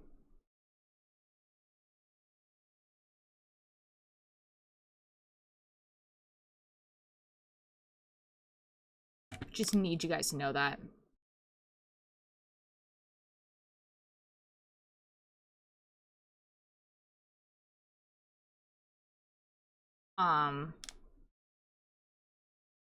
Yeah. I just really need you guys to know that. Alright, so I'm gonna go make some dinner. Thank you guys so much for being here. Tomorrow, what did I say tomorrow is gonna be? What did I say I'm gonna do tomorrow? I'm coming, wait for me. I hear the walls repeating. Going on my feet and it sounds like drumming. Oh my god, Nim's finally in the server. This is epic. And I am not alone. What did I say I'm doing tomorrow? Oh, knitting and then art. So I'm probably going to be knitting for like the first like hour and a half, 2 hours. And then doing art fight stuff afterwards. Yeah, I have a bunch of characters bookmarks, so like be good. I will see you guys there tomorrow morning. So 9 a.m. PST. Thank you guys so much for being here. Let me go find someone to raid. Lynn is playing a weird game about sausages.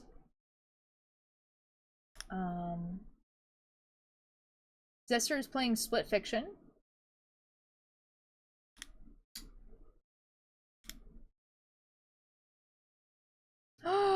Oh my god, guys. We could raid Pookster. We could raid Pokey.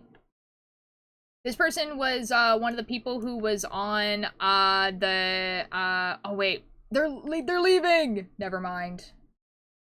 Ah, sigh.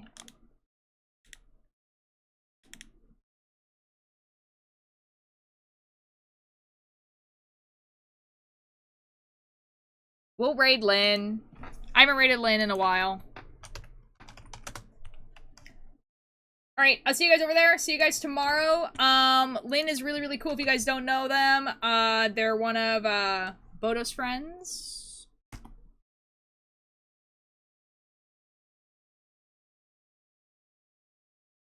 Lynn is always playing something interesting.